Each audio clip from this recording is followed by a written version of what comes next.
Welcome to Novel Love Hearing. We bring you hundreds of novel audiobooks covering every genre and every kind of story you can imagine. Action? We've got it. Adventure? Absolutely. Horror? Of course. Whether it's the legendary Uchiha massacre or outrageous tales like stealing Naruto's and Sasuke's women, you'll find it here. From epic series like One Piece, Bleach, Fairy Tail, and Hunter x Hunter, to countless other adventures, our library has it all. Love novels but don't have time to read? No worries, just plug in your earbuds, sit back, and let the story take over. Good listening, and happy hearing. Haruto is certainly in high spirits. Izuna Uchiha strolled onto the high platform and plopped down beside Kyosuke without hesitation. As the current head of the Uchiha clan, he had every right to stand alongside the Hokage. More than that, the two of them had been childhood friends. Brothers in everything but blood. Kyosuke gave him a sidelong glance and smirked. Forget about him. Shouldn't you be thinking about something more important? You're not getting any younger. Have you never considered bringing a little life into this world? Izuna let out a long sigh. Do you think I don't know what you're all guarding against? The situation is unstable. How can I think about starting a family now? Don't be like that. Kyosuke chuckled, nudging him playfully. You say it as if you alone could change the course of battle. Your ability to comfort people is as exceptional as ever. Thank you.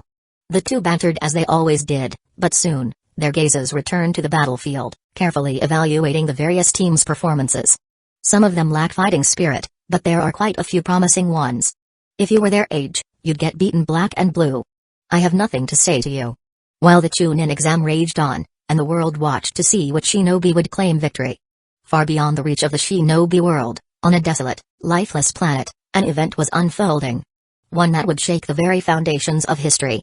Boom. A small mountain range collapsed, sending clouds of dust billowing into the sky. From within the swirling mist, a lone figure emerged. His skin pale as the moon, his hair a silver gray. He was dressed in an elegant white tailcoat, paired with loose black trousers. Even with the conspicuous curved horn protruding from the back of his head, his very presence exuded an air of refined nobility. The devastation behind him did not warrant so much as a glance. Instead, he retrieved a crystal wine glass from the stillness of space, filling it with crimson liquid. Beneath his calm exterior, however, burned an unmistakable fervor. A madness restrained only by his unshakable composure. 3,700 years. At last. I have completed the reincarnation ritual. Tipping his head back, he drained the wine in a single gulp before casting aside the glass. A surge of exhilaration coursed through him, too overwhelming to contain. He threw his head back and laughed. A wild, unrestrained sound that echoed across the ruins. Ha ha ha ha ha. Suddenly, his laughter cut short. His sharp gaze snapped toward a newly appeared disturbance. A swirling vortex of darkness, a black portal. And stepping forth from its depths.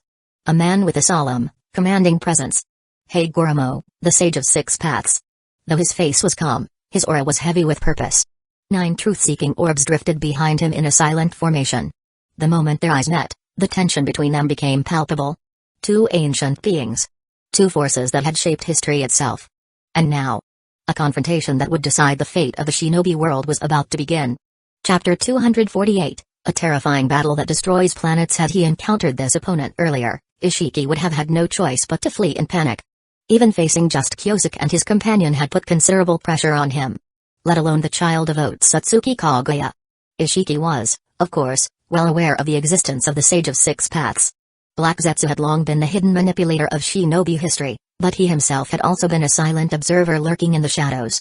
Kaguya's two children had inherited around 70% of the Otsutsuki clan's power, which made one thing absolutely clear to Ishiki. Until his body fully recovered, he could not risk revealing himself. Unfortunately, that moment had already come to pass. The reincarnation ritual had been completed, and his opponent had most likely sensed the immense surge of chakra, which was why he had come seeking him out. What a pity. Ishiki's gaze swept across those deep purple eyes, and he spoke with mild interest. How intriguing. So, this is the legendary Sage's Eye.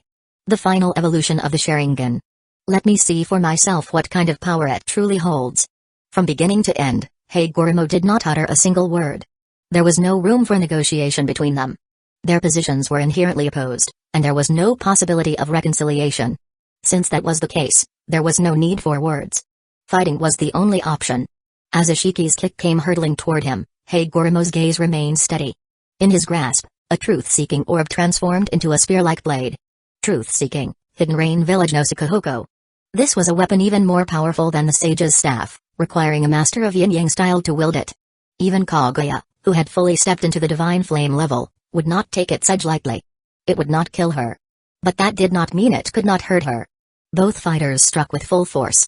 The moment their attacks clashed, a violent shockwave erupted, sending clouds roiling and shattering the land beneath them.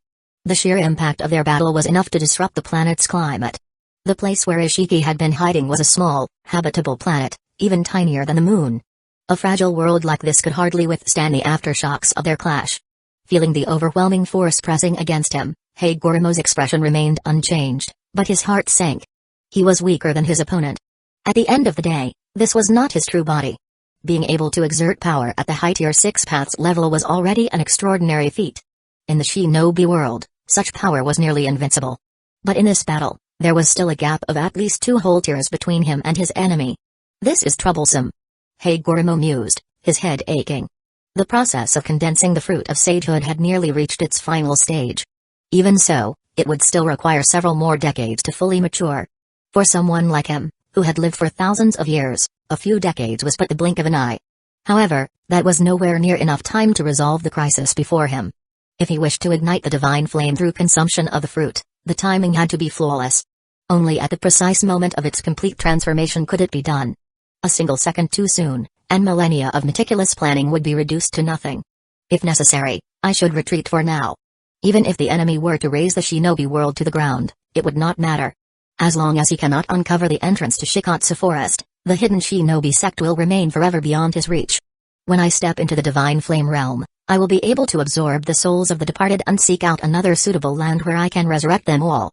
For a fleeting moment, Hagoromo found himself entertaining the unthinkable. The notion of abandoning the shinobi world entirely. It was a thought that stood in direct opposition to the conviction he had upheld for thousands of years. Fortunately, he snapped out of it almost immediately.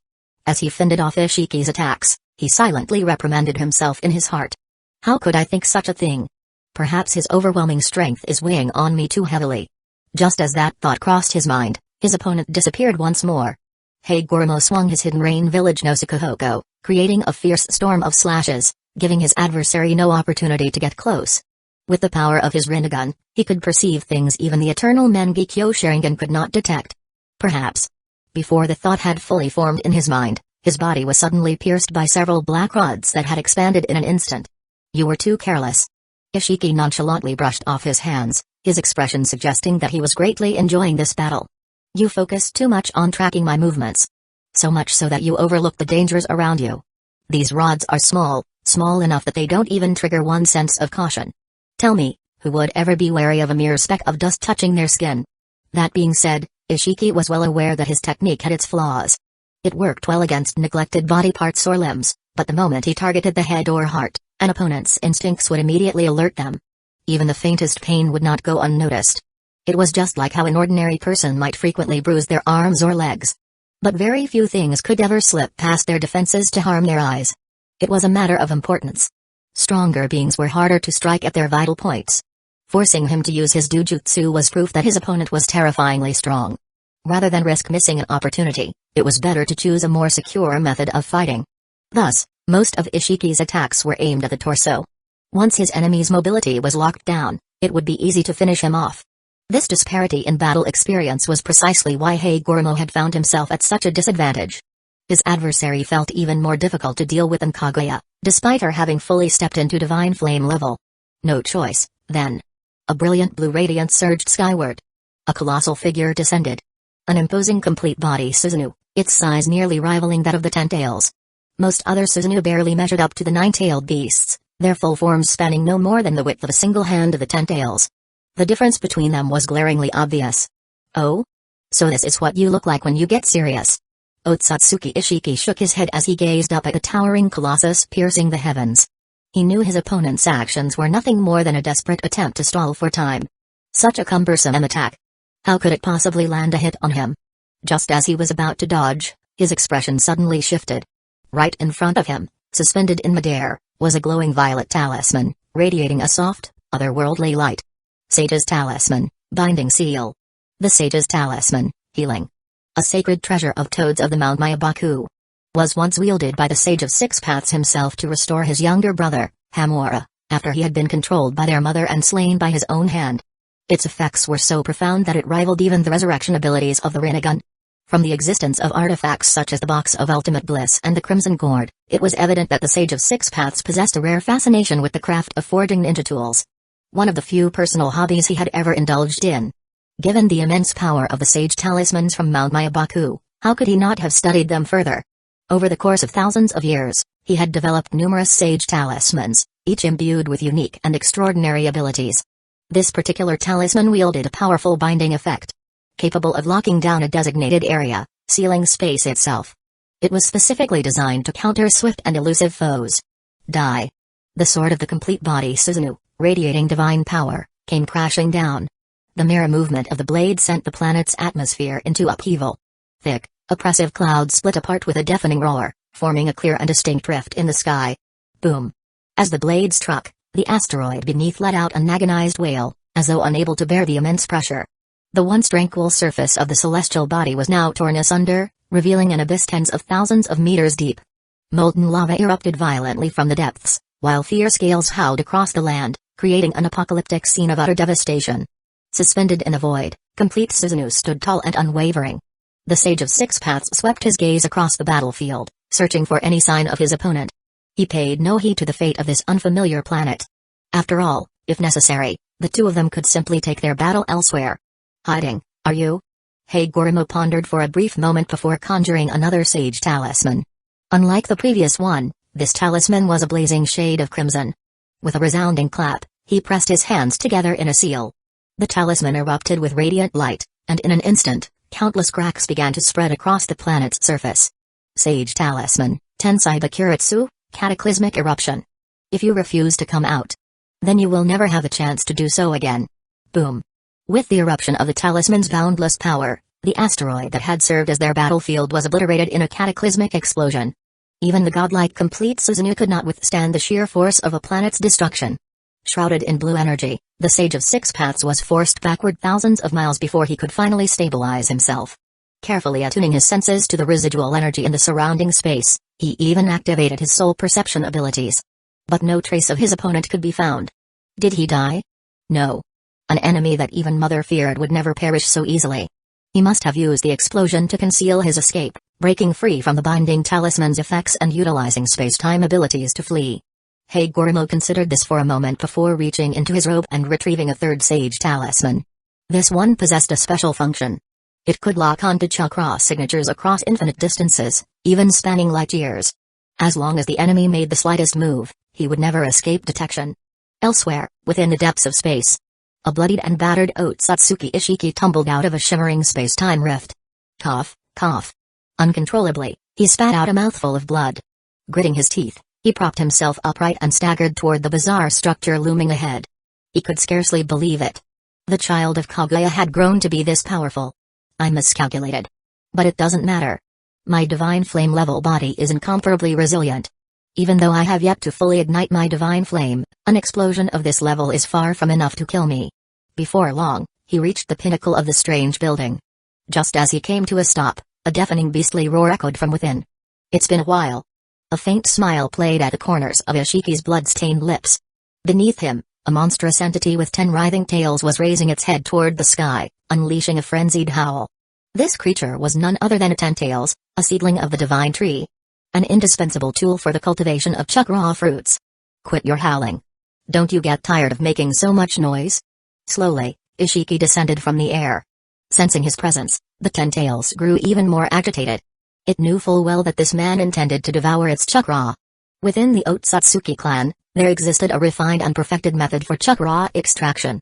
Through a precise process of refinement, chakra could be distilled into pure, consumable energy. From the moment of their creation, these creatures had only one purpose: to absorb chakra and convert it into chakra fruits. As for resistance, with the Otsutsuki sealing inscriptions etched into their very being, resistance was simply impossible. No matter how unwilling it was, this young Ten-Tails could only watch helplessly as Ishiki drained away its power. I'll just borrow a little for now, Ishiki murmured. Once I've killed that man, I'll make sure you get a proper feast. A master of deception. The future leader of Kara truly possessed an unparalleled talent for selling dreams. Before long, Ishiki's chakra reserves were fully restored. The injuries that had ravaged his body had likewise vanished without a trace. Now then, let us finish what we started. Summoning another space-time portal, Ishiki stepped through with a smirk. When he reappeared, he had returned to the shinobi world. Somewhere hidden in its vast expanse. Come now. Let us compose the overture to the world's destruction. Chapter 249, The Ultimate Terror, the arrival of the Otsutsuki. The first round of the flag-capturing battle had came to an end. From the Hidden Leaf village side, 4 teams, a total of 12 candidates, had successfully advanced to the next stage, while the rest had all been eliminated, falling one after another before their formidable opponents. There was nothing to be done about it. After all, the major hidden villages of the 5 great nations had dispatched their elite forces for this event. That Hidden Leaf village was able to secure this many spots was already a remarkable testament to the success of its ninja academy system. After a full day of rest, the 8 remaining teams, 24 candidates in total, were set to engage in direct duels, battling each other one-on-one. Only the 12 most outstanding candidates would be able to advance to the next round. On the eve of the next stage of the exam, Haruto found his father, Kyosuke, who was leisurely basking in the sun. With confidence brimming in his voice, he declared, "Don't worry, Dad. I will win in the end. No matter what. Big brother is the best." From the side, his younger sister, Nagisa, clapped her hands in delight, her enthusiasm bordering on excessive flattery. Taking a casual bite of the watermelon in his hand, Kyosuke cast a sidelong glance at his son, thinking to himself, "If you lose, you'd really be letting down the excellent bloodline you inherited from me." Of course, if Haruto did lose, it wouldn't be the end of the world either. Just look at the lineup in this year's Chunin exams. It was practically a gathering of future powerhouses who would one day dominate the ninja world. More importantly, in the early stages of a ninja's growth, bloodline advantages weren't necessarily decisive factors. Whether it was special eyes or extraordinary physical prowess, these traits only grew stronger over time. At this stage, they might not even be enough to compete against those who could harness the power of tailed beasts. Take, for instance, one of Haruto's biggest obstacles on his road to victory, Kurama Jun. With his ability to control a terrifying Ganjutsu that manipulated all 5 senses, it was uncertain whether Haruto could even endure such an assault, let alone emerge victorious. "Just do your best," Kyosuke finally said, his voice calm. "As long as you fight without regrets, that's all that matters." With a flick of his wrist, the watermelon peel arced gracefully through the air before landing neatly in a distant trash bin. After wiping his hands, Kyosuke bent down and lifted his smiling daughter into his arms, preparing to head to the examination venue with his family. The sealing techniques sold to Hidden Cloud's village were highly refined, meaning that as long as their Jinchuriki weren't completely incompetent, they would still be able to use a certain amount of chakra from their tailed beast. As for Haruto's current strength, he was likely still below the level of Sasuke Uchiha during the Valley of the End battle. Back when Sasuke had first unlocked the second stage of his cursed seal transformation. That was to be expected. The two were a full year apart in age. If Haruto had an extra year of dedicated training, surpassing Sasuke at that stage wouldn't be an impossible feat. But then, just as he was walking, Kyosuke's eyes suddenly lit up. It was as if he had just thought of something particularly interesting. Sasuke had been able to fight against Naruto in his Nine Tails cloak form not just because he had awakened his 3 Tomoe Sharingan, but also due to the power granted by Orochimaru's cursed seal. And the key thing was, Kyosuke knew how to apply that seal as well. Turning toward his son, who was deep in thought, Kyosuke smiled and asked, "Hey, kid, there's a way to make you stronger. Right now. The effect is immediate, and you won't be any weaker than a Jinchuriki who has tapped into their tailed beast's chakra." "Wait, really?" Haruto's face lit up with excitement. "Do you want to learn it?" "Of course I do." "Alright then, but in exchange, you'll be doing the dishwashing for the next 6 months." "Fine. But I'm telling you now, if this technique turns out to be useless, don't expect me to keep my end of the deal." Kyosuke smirked. "Relax. You really think your old man would lie to you?" Handing his daughter over to Mido, he told her to take Nagisa to the exam venue first. Then, without another word, he grabbed Haruto's hand. In a flash, they vanished, reappearing in the secret underground laboratory built by their clan. Watching the two of them disappear in an instant, Mido let out a helpless sigh and murmured under her breath, "Just don't be late, you two." The Chunin exam battle arena. The matches had already progressed to the 7th round. And now, a high-stakes battle was about to unfold. Saratobe Hiruzen vs Sanoki. A true clash of powerhouses. The battle was fierce and drawn out, with both combatants displaying their incredible ninja talent. In the end, however, Hiruzen emerged victorious, his flawless coordination with Inma forcing Anoki to taste the bitter sting of defeat. Well done. That was amazing. Hiruzen, you really are the best. Amid the roaring cheers from the crowd, Sarutobi Hiruzen scratched his head sheepishly, his innocent-looking smile making him appear as harmless as ever. But the only one who truly understood him was Denzo. Denzo alone knew that beneath Hiruzen's seemingly honest and straightforward exterior lay an extremely shrewd and calculating mind. From his seat in the stands, Senjudobi Rama leaned back, casually crossing his legs as he acknowledged the congratulations from those around him with effortless grace. Ah, it was mostly the boy's own hard work. He said indifferently. I only played a small role. 7 or 8%, at most. As for whether he'll win the whole tournament, who knows? The Hokage's kid is no slouch either. There's a real chance he might defeat my student. Obirama had always been at a disadvantage in his rivalry with Kyosuke, constantly finding himself on the losing end. He had never truly won against him. But this time, things would be different. He would surpass Kyosuke in training the next generation. Thoroughly and undeniably. Only then would he finally quell the frustration and resentment that had simmered in his heart for years. Of course, this was an internal struggle within Hidden Leaf Village. Before settling their differences, Hiruzen's top priority remained the elimination of external threats. Regardless of who emerged victorious, in the end, the final showdown would be fought among Hidden Leaf Village's own candidates. This was an unspoken agreement among all parties. And they had the power to make it happen. The only obstacle left in their way was Hidden Cloud's Village's representative. The Jinchuriki of the Two Tails. Just thinking about it made Tobirama curse inwardly. Damn that first Raikage. How reckless can you be? You finally gain a Jinchuriki, and instead of safeguarding them, you send them right into Hidden Leaf Village's hands? Had the man lost his mind? Obirama knew the truth, though. Hidden Cloud's village had no choice. Their defeat in the war had left their reputation in shambles. If they wanted to restore their prestige, the next generation had to prove their worth. No matter the risk. As the 8th match concluded, young Denzo had been completely overwhelmed by a dark-skinned boy from Hidden Cloud's village. That boy. The future third Raikage, a man who would one day stand alone against 10,000 shinobi without falling. At this moment, his name was still unknown to the world. But he was already far beyond Denzo's level. Son of a bitch, where the hell did this mutt come from? On the surface, Denzo appeared calm and immovable, but internally, he was nearly consumed by his burning fury. The thing he despised the most was being inferior to Sarutobi Hiruzen. Yet now, while the latter had advanced smoothly through the ranks, he himself had been utterly crushed on the arena by some dark-skinned brat. Was it because he lacked strength? No, it had to be bad luck. If their positions had been reversed, he was certain he would have been able to pass this stage with ease. There was no denying it. At such a young age, Denzo had already mastered the art of self-deception. Truly, this was a remarkable talent in its own right. The 9th match soon commenced. However, murmurs of discontent rippled through the crowd.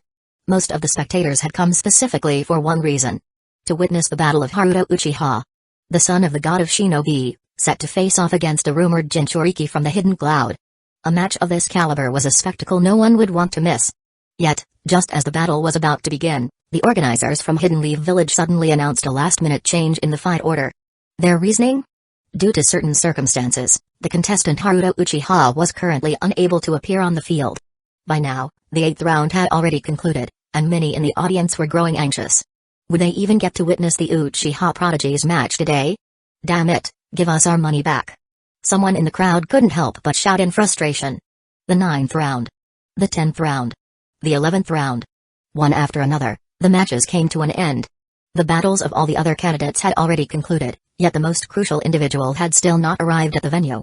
The representatives from the Hidden Cloud Village were already protesting, and amidst the restless crowd, accusations of Hidden Leaf Village's favoritism began to echo throughout the arena. Just as Sarutobi Sasuke was about to announce the final decision, a sudden gust of wind howled through the stadium. Leaves swirled in the air, scattered and danced wildly before gradually converging into a spiraling mass. Within that swirling storm, two figures, one tall and one smaller, gradually became visible, their forms flickering in and out of sight. As the wind settled and the whirlwind dissipated, the crowd gasped in astonishment. Standing in the center of the arena was none other than the Hokage himself, alongside the missing participant, Haruto Uchiha. Wah! For a brief moment, the audience was stunned into silence. But that moment quickly passed, and what followed was an explosion of cheers, louder than anything the arena had ever witnessed before. Amidst the roaring applause, Kyosuke leaned slightly toward Haruto and murmured. How was that? Pretty impressive entrance, don't you think? Not bad at all. You've got a knack for this. Haruto replied with a smirk. On this, father and son were in perfect agreement. Kyosuke cast a glance at the opponent waiting on the other side. A dark-faced two-tails Jinchuriki, his expression heavy with tension. Smiling, Kyosuke casually asked, "Do you think you can't take him down?" Haruto smirked confidently. "Just watch me." Satisfied, Kyosuke gave an approving nod before vanishing in a blur, reappearing high above the arena. In a flash, he formed a hand seal, and 4 shadow clones materialized beside him. The clones swiftly positioned themselves at 4 key points around the arena, their hands pressing down as a powerful barrier erupted to life. Ninja art, 4 red yang formation. With this, the arena was now completely enclosed, ensuring that neither combatant would have to hold back. The spectators would be granted a first-hand view of an unrestrained shinobi battle. An unforgettable spectacle. Let the match begin. At Kyosuke's signal, Sarutobi Sasuke stepped forward, his voice carrying across the arena as he officially declared the start of the final match of the second round. Across the battlefield, Haruto spread his arms slightly, his voice brimming with anticipation. "Prepare yourself. I'll show you the power I've just acquired." Black markings slithered across his skin like creeping veins, his Sharingan igniting to life. Within his crimson gaze, 3 Tomoe spun menacingly. Curse mark. First stage, activated. Curse mark Senjutsu. Combined with the exceptionally pure sage body DNA coursing through his veins, made Haruto, at this very moment, a force that surpassed even Sasuke during the Valley of the End battle. Suppressing Indra's reincarnation at the same age. A feat so simple in words, yet in reality, an accomplishment few could ever hope to achieve. People often revered Madara and Hashirama for their legendary strength, yet by the age of 15, Naruto and Sasuke had already battled Kaguya herself. And where were Madara and Hashirama at 15? Still skipping stones in a river. Even without the Six Paths Sage's intervention, Naruto and Sasuke had already reached a level where they could rival the likes of Madara and Hashirama in their prime. Both in their perfect forms. Wood Golem versus Kurama manifestation. Perfect Susanoo versus perfect Susanoo. There was no true disparity in power between them. When comparing shinobi strength across different eras, age was often overlooked. Yet it was a crucial factor that could not be ignored. By the time Naruto and Sasuke reached 30, they were capable of defeating Momoshiki Otsutsuki together. Their combat abilities had long surpassed Madara and Hashirama at the same age. As for Hashirama's ultimate technique, Sage Artwood style, drew several thousand hands. While it was effective for large-scale destruction, in single combat, it arguably lacked the sheer destructive potency of Naruto's Baryon mode. And that was precisely why Kyosuke was looking forward to these 2 kids. The inevitable battle against the true Otsutsuki clan would come sooner or later, and when it did, Naruto and Sasuke's presence would be indispensable. Even if they could not stand by his side in battle, their ability to protect their home would be more than enough. Watching Haruto relentlessly overwhelm the Jinchuriki before him, Kyosuke allowed a rare smile to touch his lips. It seemed that all his painstaking efforts had not been in vain. With Haruto's exceptionally strong physique, activating Curse Mark. Second stage would not be difficult. A bit more familiarity, and he'd master it entirely. Unless the Jinchuriki was willing to risk his life and completely unseal Matetabi, there was no chance he could defeat Haruto. No. At this stage, there was no one in the Chunin exams who could challenge Haruto in his curse mark state. Not even Kurama Jun's Ganjutsu could stand a chance. Kyosuke's gaze sharpened as he noticed something. Getting ready to unleash Tailed Beast Chakra. He shook his head slightly, knowing the battle was about to end. Then suddenly, his expression shifted dramatically. His gaze snapped upward toward the sky, where dark clouds churned ominously. And there, descending from the heavens, was a figure. Bloodied, battered, and barely conscious. A figure Kyosuke recognized at once. It was none other than blackened Hagoromo, twisted in agony, his body nearly unrecognizable from the wounds that covered him. And right behind him, hovering effortlessly in midair, stood the very person responsible for this devastation. A man who had emerged victorious in their previous encounter. "I warned you, didn't I?" With an easy, chilling smile, Ishiki Otsutsuki gazed down at him. "Your time is running out, Kyosuke Uchiha." Chapter 250, Today in Hidden Leaf Village, I have 3 tasks to complete. A sudden and unexpected change disrupted the fierce battle that was taking place in an instant. Haruto, whose body had already begun to manifest the characteristics of his second transformation, raised his head in confusion, unable to comprehend what had just happened.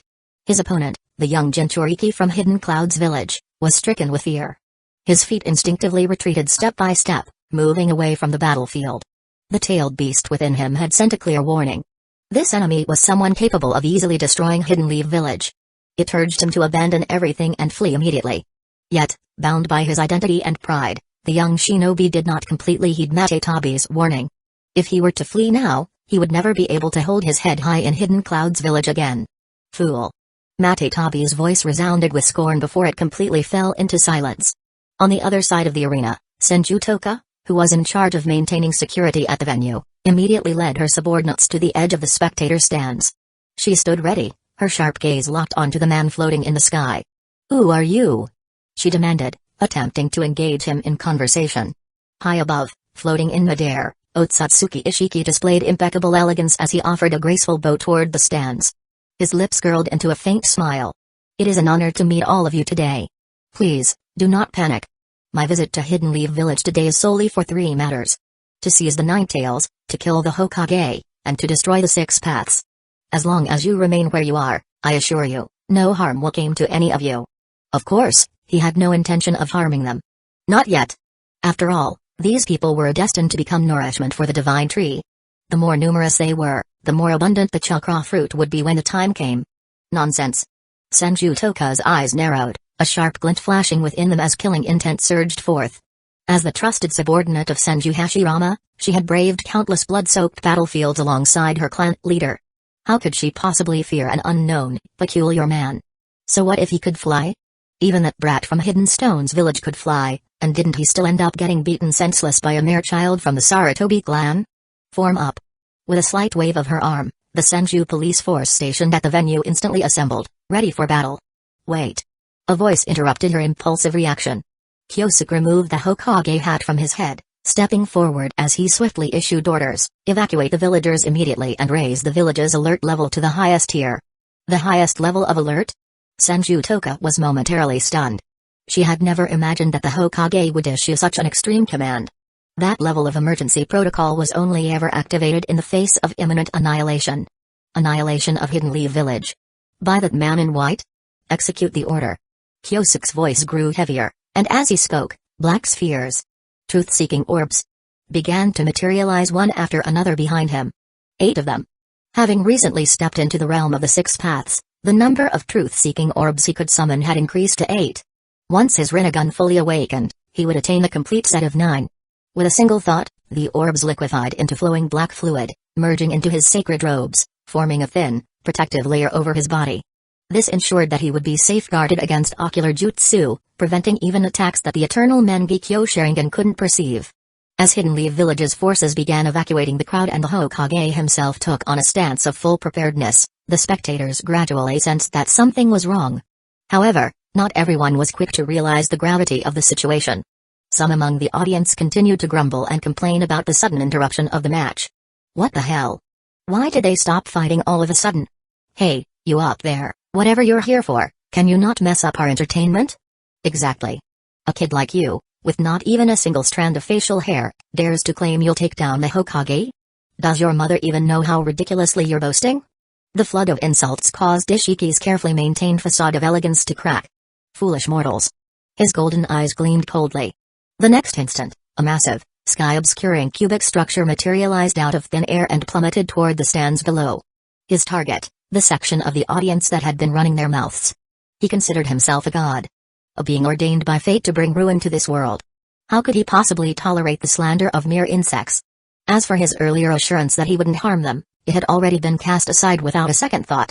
His fickle and capricious nature was laid bare. The sheer weight and density of the enormous cube were enough to obliterate the entire Chunin exam venue with a single strike. Seeing how recklessly Ishiki was acting, Kyosuke's expression turned grim. Without hesitation, he teleported beneath the descending structure, forming a series of hand seals to activate a modified version of the Flying Thunder God barrier.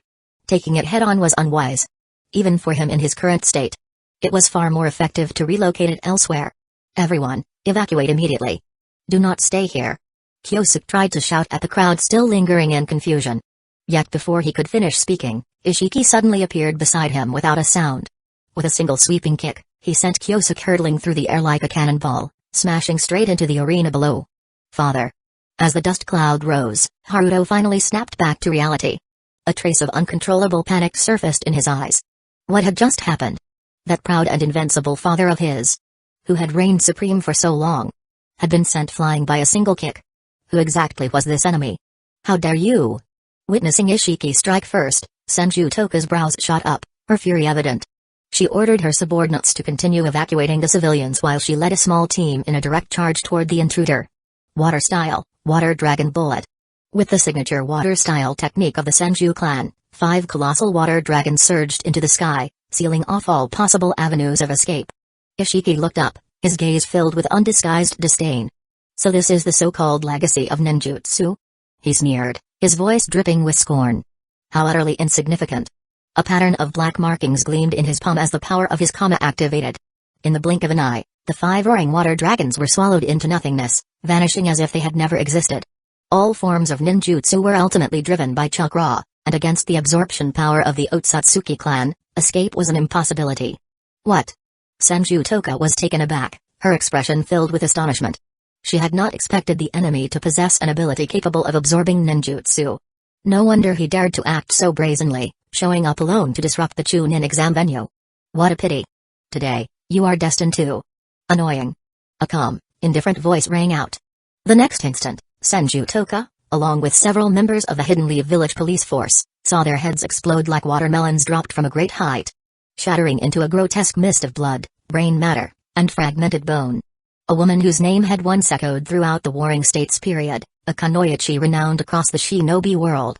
Senju Toka was slaughtered in an instant, without even the chance to resist. That scene made everyone in the area truly grasp the gravity of the situation. Damn it. Senju Tobirama clenched his fists, his teeth grinding together in seething fury. The loss of his comrade ignited a cold, simmering rage within him.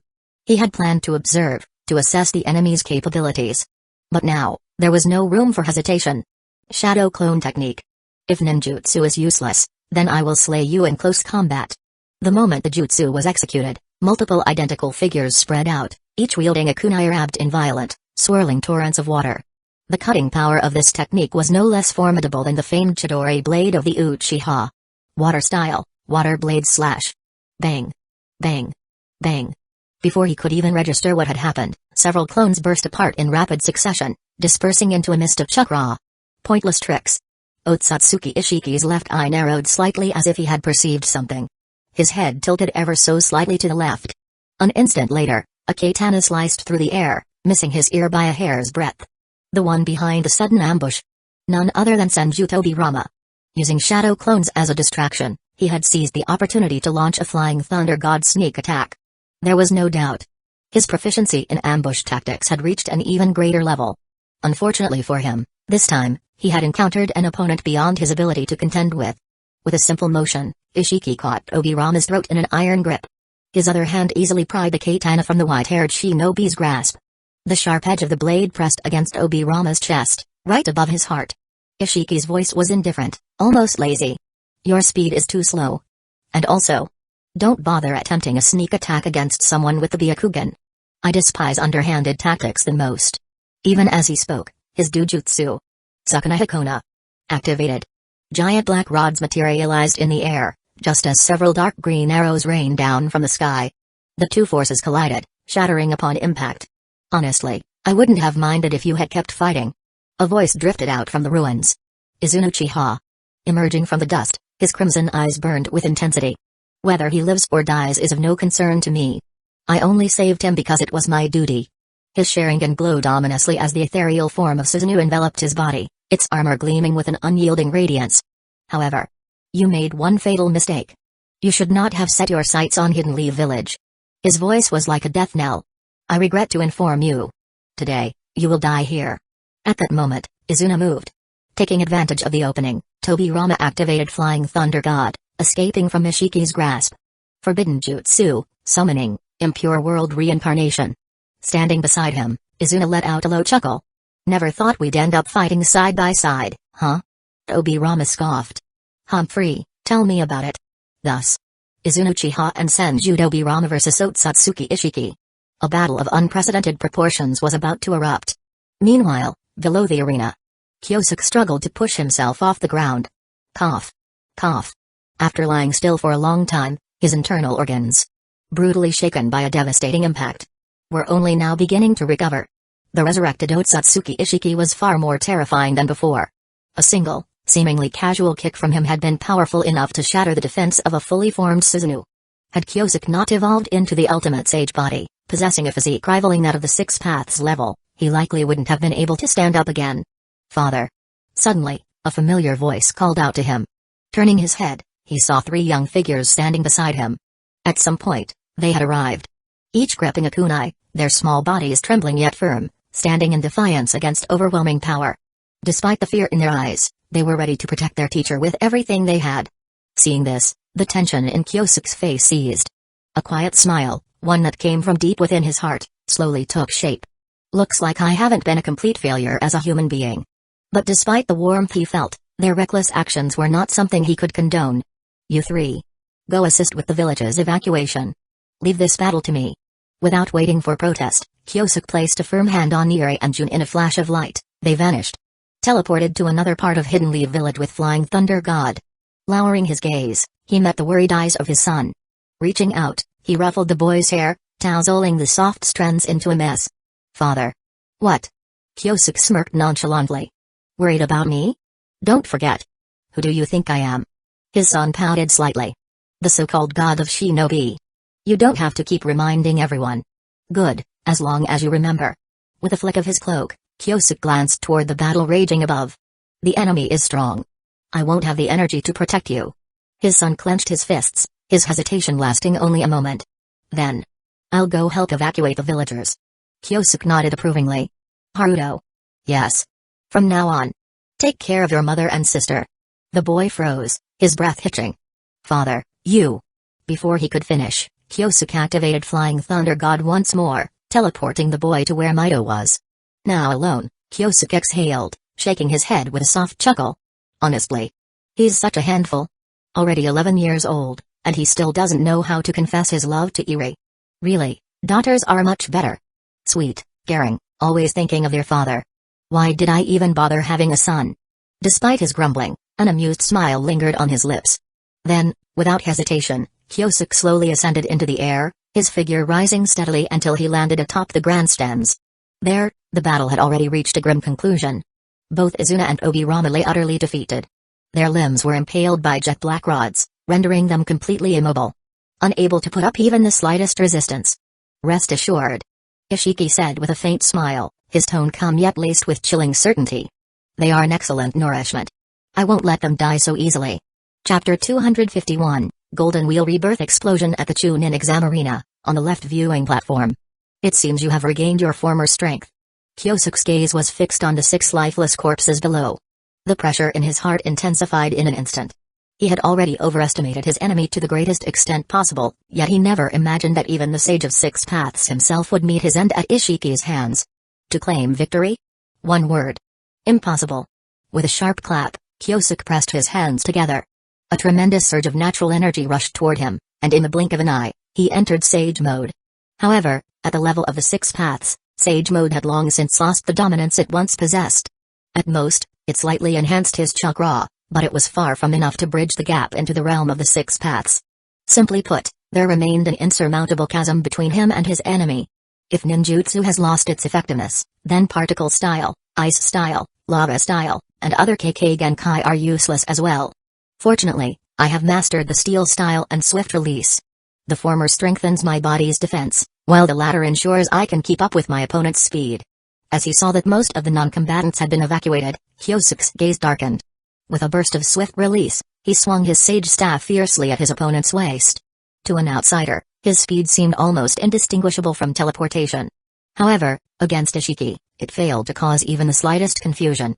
A long black rod materialized in Ishiki's hand, and with effortless ease, he blocked the sage staff before him.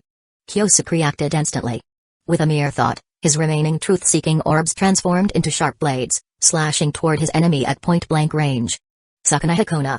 What seemed like a flawless, seamless attack was riddled with openings as vast as the ocean in the face of Ishiki's ability to shrink his entire body instantaneously. Damn it!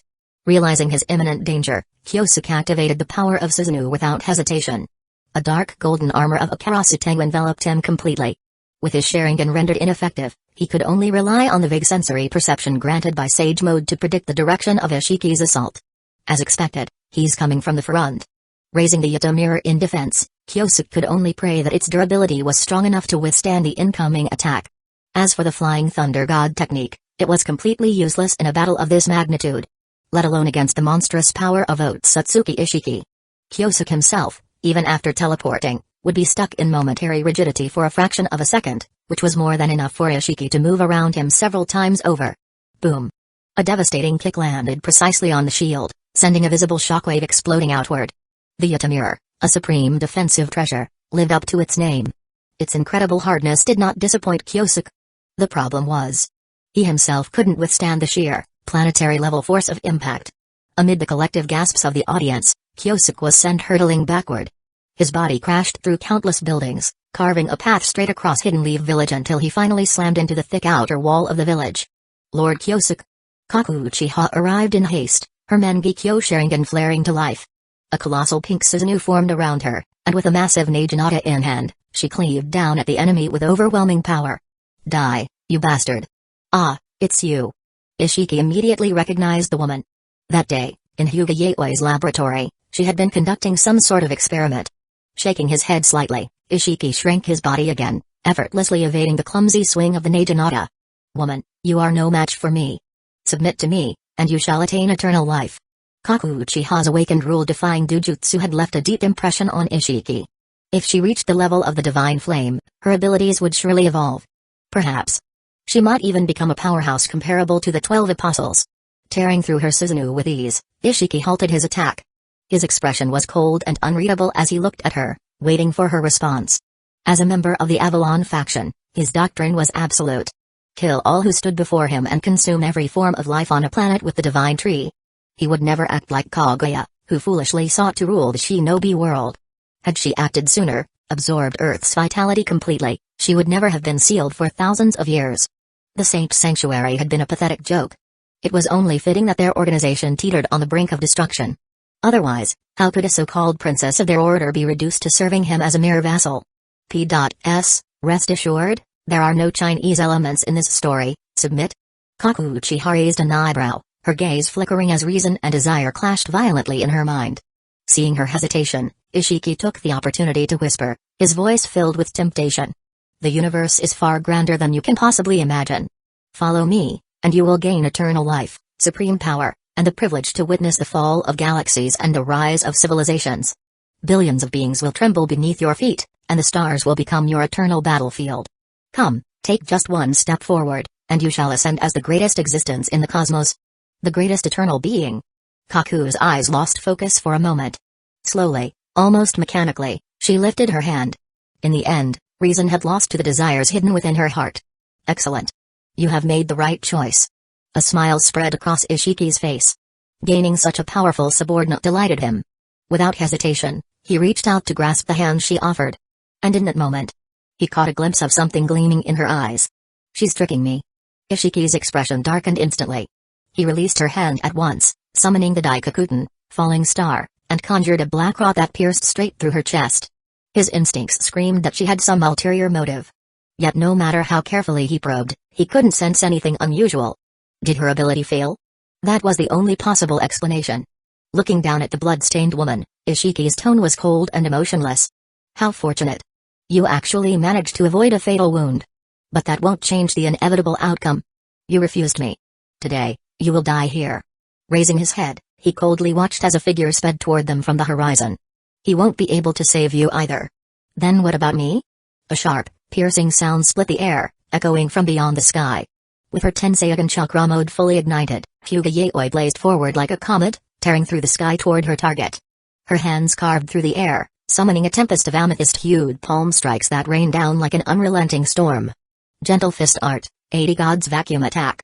Oh, shit. Kaku Uchiha barely managed to stabilize herself, forcing her battered body to retreat just in time to escape the merciless bombardment. Is this what you call a rescue? Are you trying to kill me instead? To an outsider, it might have seemed as if that lunatic had come to finish her off rather than save her. She had barely evaded the attack, but as for Otsutsuki Ishiki, he had no intention of dodging at all. Kaguya's technique. I never thought I'd witness it again. A complicated emotion flickered through the man's eyes. Even an attack capable of shattering planets, unleashed by the Sage of Six Paths himself, had failed to truly harm him in his restored state. Hyuga Yaoi's power, while formidable, was still inferior to Kaguya's. If not for her exceptional talents in scientific research, Ishiki could have ended her life in an instant. Do you still refuse to see reality? His form suddenly shrank, allowing him to effortlessly slip through the seemingly impenetrable barrage of strikes. Kaku Uchiha was expendable. If she refused to serve him, then she was nothing but a threat left unchecked. Hyuga Yaoi, however, was different. Her expertise in gene extraction and cloning was invaluable. Even to him. As long as there was even the slightest possibility, he wanted to recruit her. Who knew what the future might hold? If he ever encountered similar obstacles again, with her abilities at his disposal, he would never have to worry about finding a suitable vessel for reincarnation. Returning to his original size, Ishiki was just about to speak, intending to issue a threat. When suddenly, a dazzling golden light burst forth right before his eyes. A powerful sense of danger erupted within him. Without a moment's hesitation, he pushed his chakra to its absolute limit. Golden Will Reincarnation Explosion. The ultimate offensive technique granted by the Tenseigan erupted in Yaoi's hands with overwhelming force. A single strike capable of splitting the moon apart. Its sheer destructive power perhaps even surpasses the slashes of the Six Paths Susanoo. After all, Heigoromo Otsutsuki had been in a weakened state, unable to exert his full strength. Even a being as powerful as Ishiki, a godlike existence, had to summon every ounce of his vigilance to confront this attack head-on. If he miscalculated even slightly, he could very well suffer a fatal wound. Facing the energy beam that resembled a lightsaber, Ishiki clenched his fist and swung it forward with his full might. An invisible shockwave spreads through the air, churning the skies above Hidden Leaf Village into a chaotic storm. Though he managed to block the Golden Wheel Reincarnation explosion, the sheer force of the impact still sent him hurtling several kilometers away. Witnessing this, Kyosuke couldn't help but praise Yaoi's strength. She's probably surpassed Otsutsuki Tonarai by now. You stay behind and protect Hidden Leaf Village. Blocking the woman who intended to follow him, Kyosuke smiled and said, "You know as well as I do. No one can kill me." Yaoi stared at the man, his face full of reckless bravado, and couldn't even be bothered to expose his lie. Besides, she understood the reality of the situation. Even the Golden Wheel Reincarnation explosion had failed to take down their enemy. What more could she do? Just because Ishiki had taken the hit once didn't mean he would allow himself to be struck again. "Remember this," she said coldly. "Without my permission, even if you die, I'll drag you back from hell." Hearing this, Kyosuke merely chuckled before dashing off in pursuit. This was what he appreciated about Yaoi. She never acted blindly out of emotion. Had it been another woman, she might have insisted on following him, only to end up dead at the enemy's hands. Not only would that interfere with his battle, but it would also disrupt the plans he had laid out. But now, he could fight without reservations. Even if he were to fall in battle, there was a high probability that he could be revived. Leaving a backup plan for every situation. This was a lesson life had taught him in his past existence. Before long, earth-shattering tremors erupted outside Hidden Leaf Village. The clash between two Six Paths level beings overshadowed even the very world itself. Despite Hidden Leaf Village's perceived strength, all they could do was erect a barrier to shield the village from the aftershocks of battle. As for providing reinforcements for the Hokage, Izuha, Tobirama, Kaku, Yaoi. 4 widely recognized powerhouses had already fallen one after another. Who else could possibly step forward? Meanwhile, in a distant region of the Land of Fire, a lone figure was racing toward Hidden Leaf Village at breakneck speed. The enemy has arrived even sooner than expected. A deep, mocking sneer curled the man's lips, his crimson armor rustling in the wind. The one approaching was none other than Madara Uchiha, who had just returned from his training at Rechi Cave. In his quest for greater power, he had devised what he believed to be the most effective method. Strengthening himself through the infusion of Senjutsu Chakra. Now, he wielded the combined might of the Nine Tails, the Sage Body Life Force, Senjutsu Chakra, and his own Susanoo. Madara Uchiha, in his current state, had ascended to the absolute peak of Super Kage level. He had even surpassed the Kyosuke of the past. Now, he was capable of challenging a lower-tier Six Paths level opponent. And yet, there was still an insurmountable gap between him and Otsutsuki Ishiki. As he dashed forward, an ominous premonition flared within Madara's mind, prompting him to halt abruptly. Hovering in the air before him was a powerful, ethereal figure, clutching a monk's staff. "I am Otsutsuki Heigoromo," the figure declared, his voice deep and solemn. "In this world, I am known as the Sage of Six Paths." Chapter 252, The Power of Yin. Madara's Tomoe Rinnegan. The forest was alive with the crisp, melodious chirping of birds. However, despite the tranquil atmosphere, the Sage of Six Paths wore a solemn expression, gripped by an almost irresistible urge to retreat back to the Pure Land. It was far too awkward. He had assumed that upon revealing his identity, the other party would at least display some level of awe. If not bowing in reverence, then at the very least showing a proper reaction to meeting a legendary figure. Yet, contrary to his expectations, the situation had taken an entirely different turn. Looking at the soul floating quietly in midair, Madara Uchiha remained completely expressionless, his gaze cold and unreadable. He did not utter a single word, conveying his attitude solely through his eyes.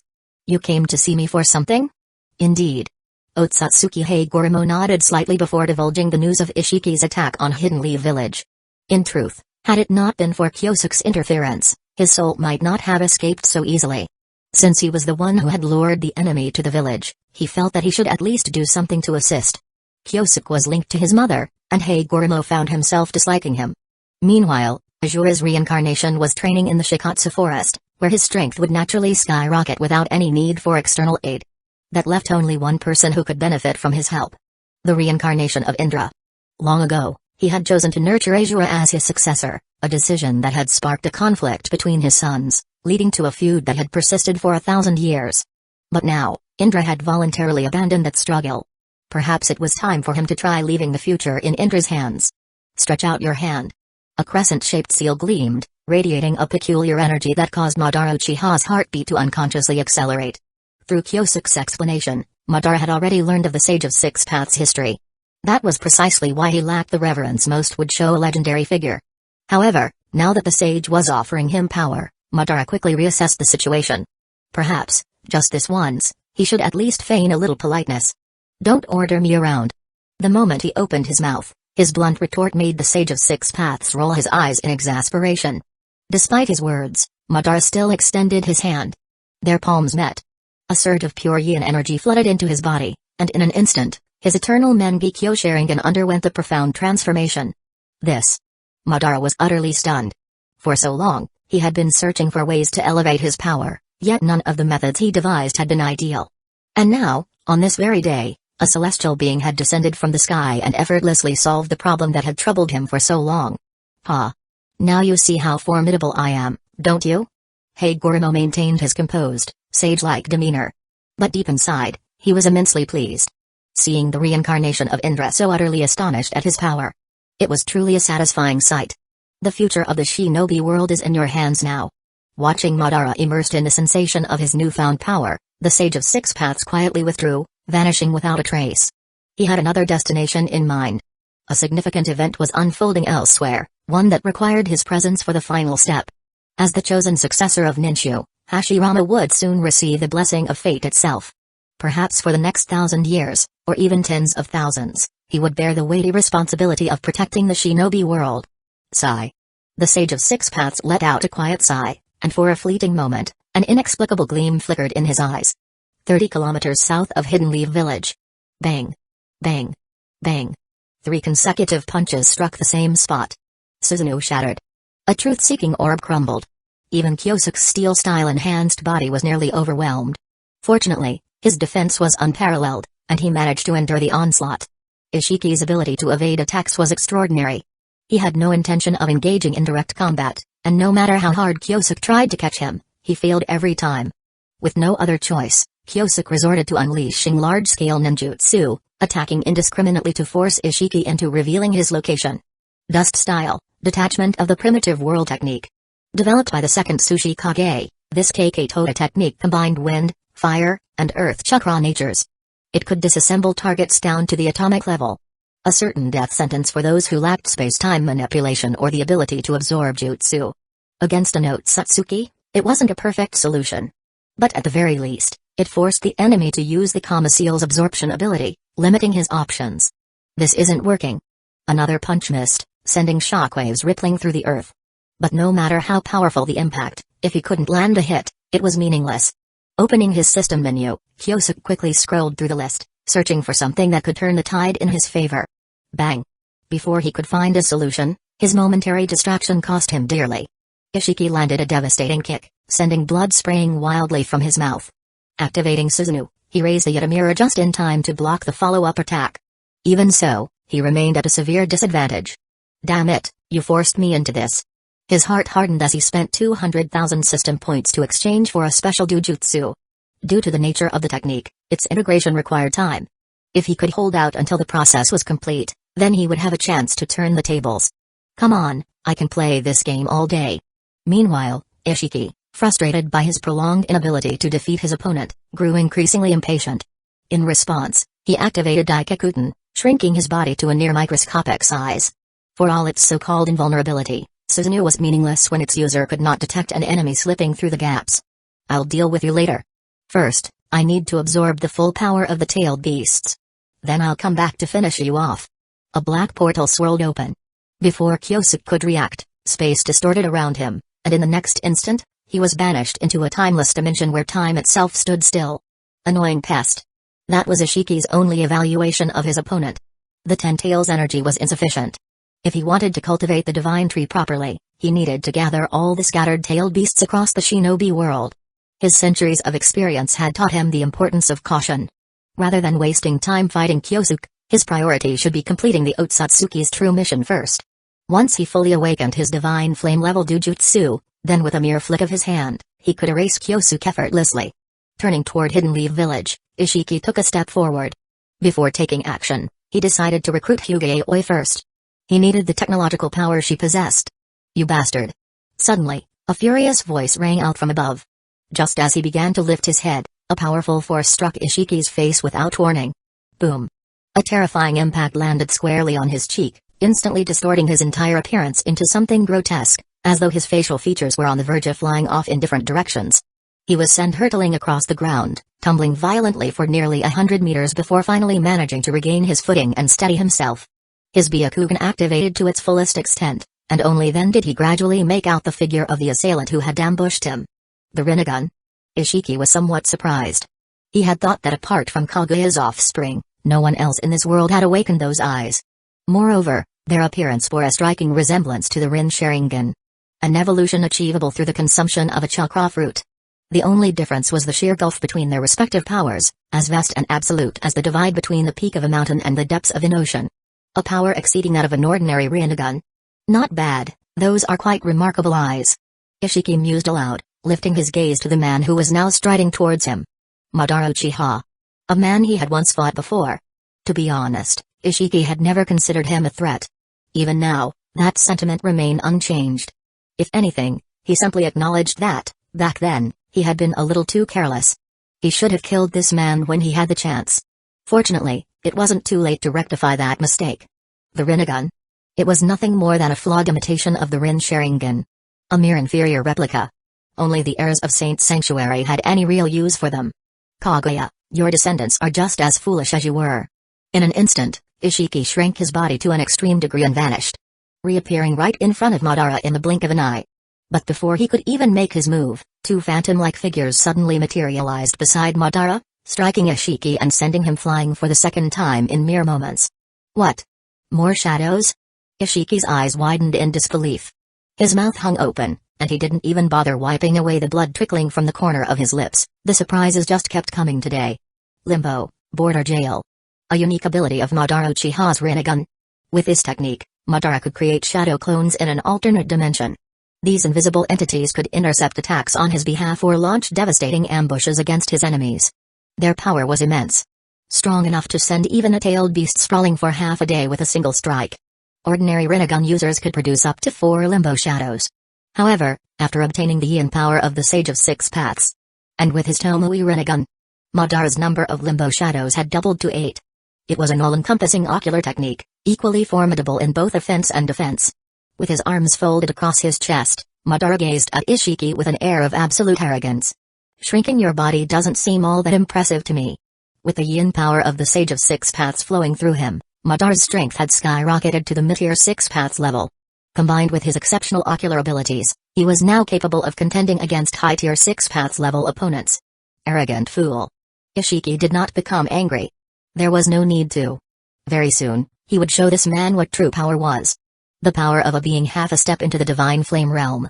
Meanwhile, in an isolated dimensional space, Kyosuke, who should have been completely unconscious, was instead struggling to adapt to his newly acquired ocular abilities. He also possessed a time-related ability, though it was becoming increasingly useless in situations like this. Still, ensuring his own mobility wasn't an issue. Almost there. Just half an hour more, and I'll be ready. It wasn't that Kyosuke didn't want to step out and fight. But in his current state, doing so would be nothing more than throwing his life away. Instead of that, he might as well gather his strength and focus on deciphering Ishiki's shrinkage ability. Only then would he stand a real chance at taking the enemy down. Hold on, Madara. Outside Shikatsu Forest, Senju Hashirama let out a sigh as he slowly rose to his feet. Why? Must it always come to this? He murmured softly. Before him stood several freshly dug graves, each marked with the names of warriors who had once stood at the peak of the shinobi world. They were all reincarnations of Asura. And each of them, without hesitation, had sacrificed their lives for his sake. Without their power, resisting this invader would have been impossible. However, the sheer vastness of the strength they had left behind. At the moment, Hashirama simply could not absorb it all. But time was a luxury he didn't have. He had to return to the village immediately. He had to stand shoulder to shoulder with his old friends once more, even knowing that his chances of survival were slim. Nearly 70% against him. Even the Sage of Six Paths had failed to defeat this foe. How could he, in his current state, hope to prevail? But whether I can win or not is one thing. Whether I do something or not is another. That bastard Kyosuke. Sometimes, when I really think about it, his words do make sense. Behind him, 8 truth-seeking orbs slowly floated into existence. Rising into the sky, Hashirama swiftly flew in the direction of Hidden Leaf Village. He had fused the power of 10 Asura reincarnations into his body. Even though he had yet to fully integrate it, he had already surpassed the threshold of the Six Paths level. Wait for me, Madara. Kyosuke. Boom. Madara staggered backward, barely managing to keep his footing. 3 of his limbo shadows were all that remained. The rest had been completely obliterated. Even after reaching the Six Paths level, Madara still could not defeat Ishiki Otsutsuki. And just when the situation was becoming dire, a familiar, powerful voice echoed through the battlefield. Madara. I am here to assist you. At that critical moment, Senju Hashirama finally arrived.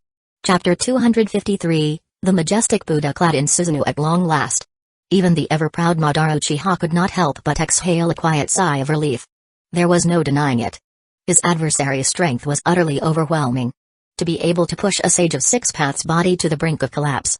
That alone was proof of a power that stood at the absolute pinnacle of the Six Paths realm. Unless one fully absorbed the Ten Tails and became its Jinchuriki, facing such an opponent alone was an insurmountable task. But now, with Hashirama's arrival, the crushing weight of battle was finally eased from Madara's shoulders. Madara cast his gaze toward his longtime rival, his eyes briefly flickering to the truth-seeking orbs hovering behind him.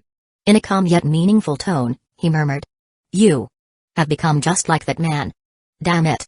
He condensed those truth-seeking orbs before me?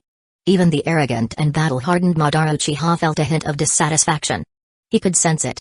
This power Hashirama had obtained might even surpass what he himself had achieved after awakening the Rinnegan. Oh, you mean these? Hashirama casually picked up one of the black orbs behind him, squeezing it in his hand with a puzzled expression. I don't really know how it happened either. I just received everyone's power, and they appeared on their own. They're kind of a nuisance. Madara wordlessly withdrew his limbo clones, deciding to ignore his friend's unintentional show of superiority. For now, at least until his strength fully recovered, he would leave the fight in Hashirama's hands. Leave it to me. Anyone who dares to threaten the village, I will defeat them, no matter who they are. With unwavering confidence, Hashirama charged forward, launching himself directly at the silent Otsutsuki Ishiki. And then, in the blink of an eye, he was sent flying back even faster. I see now. No wonder you were struggling so much. Hashirama scratched his head, his casual remark instantly sending Madara into a fit of rage. But just then, both of their expressions shifted simultaneously.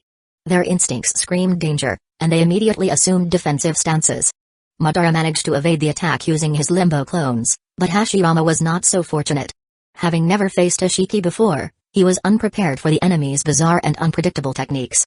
Before Madara's furious gaze, a black rod suddenly and mercilessly pierced through Hashirama's chest. Right where his heart was. Hashirama's regenerative abilities were monstrous, capable of healing even the most severe wounds in an instant. However, a vital organ like the heart. That was a different matter. It had been so long. Not since the day he learned of Izuna's death had Madara Uchiha felt the chilling grip of despair. And today, for the first time in years, that same feeling surged back. But just as Madara was drowning in grief, Hashirama, as if nothing had happened, suddenly stood back up. With a casual motion, he yanked the black rod from his chest, and the moment it left his body, an inexplicable force instantly restored him to perfect health. Were you calling me just now? Hashirama asked, flashing a bright and almost infuriating smile. I was just checking if you were dead. If not, hurry up and get ready for battle. At this point, Madara didn't even bother to hide his emotions anymore. Think whatever you want. It's not like it matters. Oh, right. Hashirama reached into his robe and pulled out a glowing talisman. This thing can restrict the enemy's space-time techniques. My teacher gave it to me as a parting gift. So what? I have a technique. A powerful one. It should be able to deal a significant blow to the enemy. Madara frowned in confusion. A powerful technique? Was there still something about Hashirama's abilities that he, Madara Uchiha, was unaware of? Fine. He would just watch and see. Remember, even if you've gathered the power of 10 generations, using the true several thousand hands technique is still too much of a strain, I know. But there's something I must protect, you're all the same. Listen carefully. Under no circumstances should you maintain the technique for more than 1 minute. Not even our ancestors could save you if you do. Recalling his conversation with his teacher, Hashirama murmured softly in his heart. I'm sorry. I may not be able to keep that promise. Sage mode. Activate. In an instant, Hashirama's chakra surged, and his hands came together in a prayer-like gesture. Beneath him, the earth trembled as an enormous Buddha statue began to rise. Its towering form bore countless arms, stretching toward the heavens in an overwhelming display of power. Sage art, wood style, true several thousand hands. The sheer size of the statue dwarfed even the tailed beasts, towering dozens of times higher. Its individual hands were large enough to grasp the 9 tails with ease, and its sheer power and scale were utterly overwhelming. Not even a perfect Susanoo or a wood golem could compare. The head of the Buddha alone dwarfed them both combined.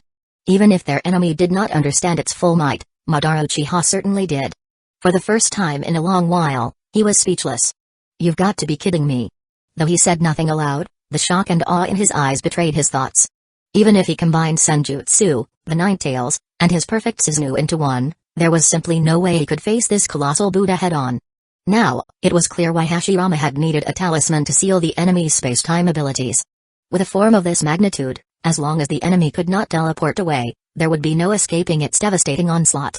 Watch closely, Madara. This technique was originally meant for you. Hold on a moment. Before Hashirama could make a move, Madara suddenly placed his hands upon the Buddha's massive head. A brilliant blue radiance spread forth, and in the next instant, all 1,000 hands of the Buddha were enveloped in the luminous armor of Susanoo. Oh? That's an interesting idea. Hashirama burst into laughter, his boundless vitality flaring to life. For the briefest moment, a faint streak of gray seemed to flicker at the roots of his hair. Top transformed Buddha. Even from Hidden Leaf Village, dozens of kilometers away, the tremors of the earth could be felt. The clouds on the horizon were stained crimson, as if countless meteorites were cascading from the skies. Behind the great Buddha, countless arms stretched outward, each massive fist carrying the sheer, cataclysmic force of a falling star. Think the Tengai Shinsei is powerful? Then imagine 1,000 such meteors crashing down at once. No. Even that comparison fell short. Because now, each of those 1,000 fists was infused with the overwhelming power of Madara Uchiha's ocular might. Boom. Boom. Boom. In the blink of an eye, the area within 30 kilometers ahead was engulfed in an apocalyptic assault, the destructive force of the great Buddha resembling a nuclear explosion. Otsutsuki Ishiki tried to dodge. He shrank his body down to the smallest possible size, but before Madara Uchiha's Tomoe Rinnegan, there was nowhere to hide. Hashirama provided the power. Madara locked onto the target. Their coordination was almost terrifying. Seamless, relentless, and utterly precise. Even as he fought back with everything he had, Ishiki was struck down, his body driven deep into the earth by the overwhelming force of the Buddha's fist. Before he could recover, an endless barrage followed.